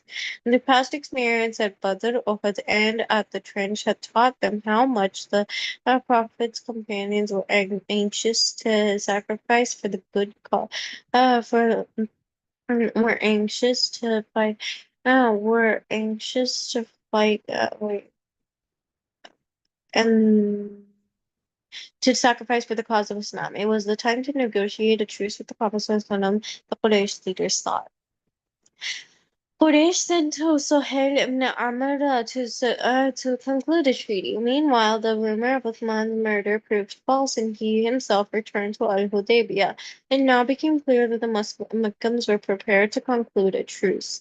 A treaty was drawn up. It was laid out, among other provisions, that all warfare between Mecca and Medina should be suspended for 10 years, and that the Prophet ﷺ and his followers should refrain from entering Mecca that year, but would be free to do so the following year. The Prophet ﷺ also agreed that if a Meccan should go over to the Muslims without the permission of his guardians, he would be returned to the latter. But should any follower of Muhammad sallallahu, whether minor or of age, go over to the Quraysh of his free will, he or she would not be returned. Whoever wishes to enter the bond and the pact of Quraysh may do so, and whoever wishes to enter the bond and pact of Muhammad sallallahu may do so. Shock and unhappiness among the companions. And because of the Prophet's dream, the companions had been certain of the success of their expedition. But when they heard of the terms of the pact and realized that, having reached the edge of the sacred territory, they must now return home with nothing fulfilled, it was more than they could bear. They felt very distressed. There was a profound sense of disappointment, but worse was to come. Hmm. As they sat in gloomy and inflammable silence, a young man staggered into the camp with his feet in chains. It was Abu Jandal, one of the younger sons of Suhail ibn Amr, the chief emissary of the Quraysh who had come to the Prophet ﷺ to conclude the treaty.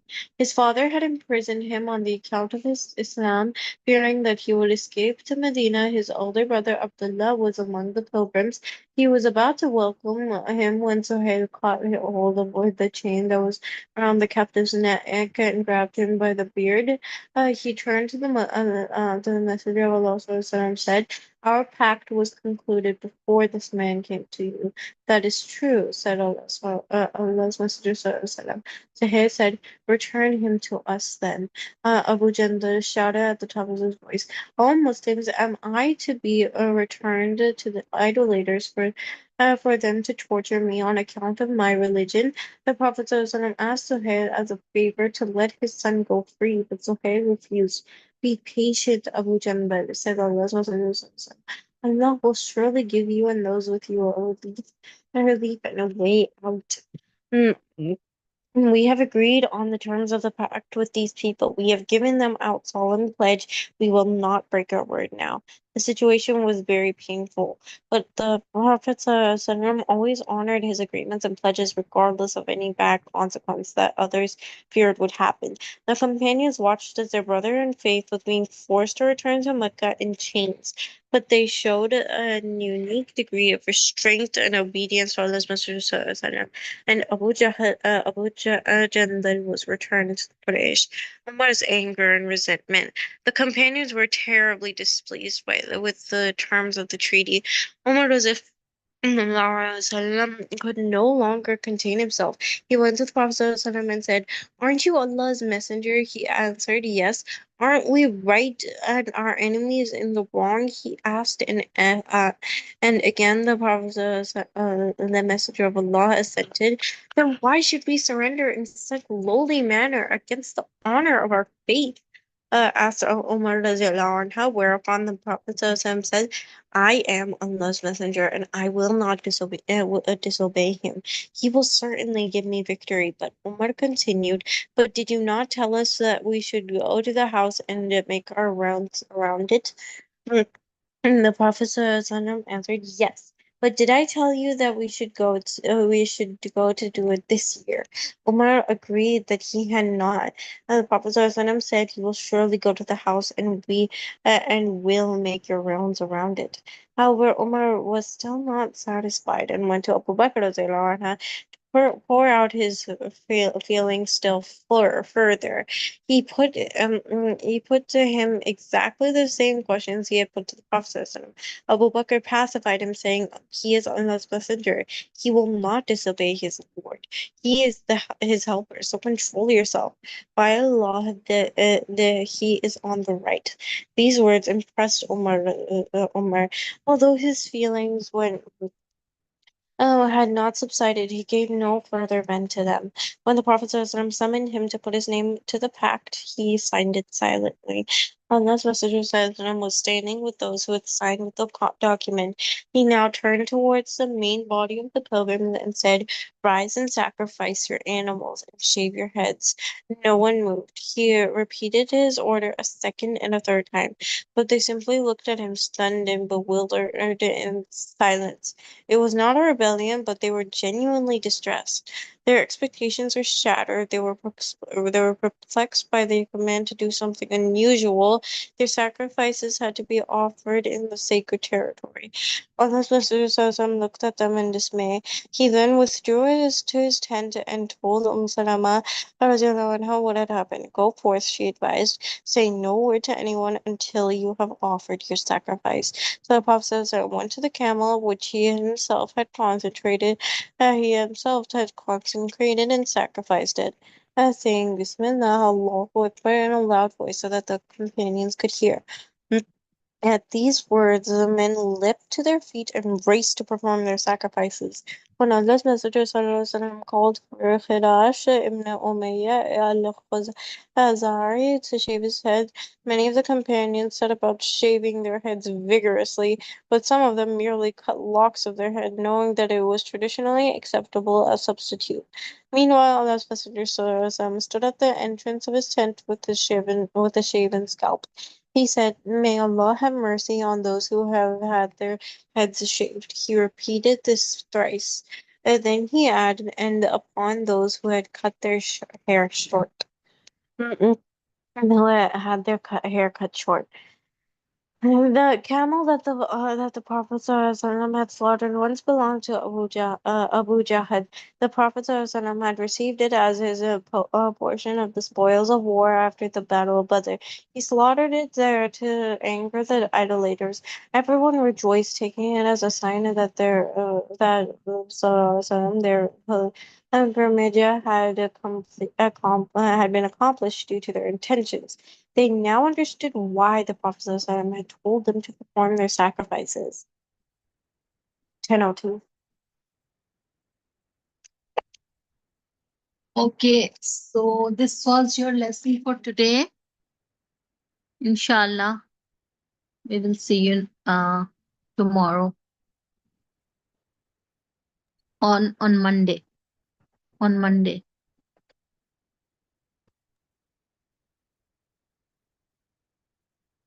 Okay, Haika and Abdullah, inshallah, we'll see you on Monday. This was your lesson for today. Assalamu alaikum wa rahmatullahi wa barakatuh.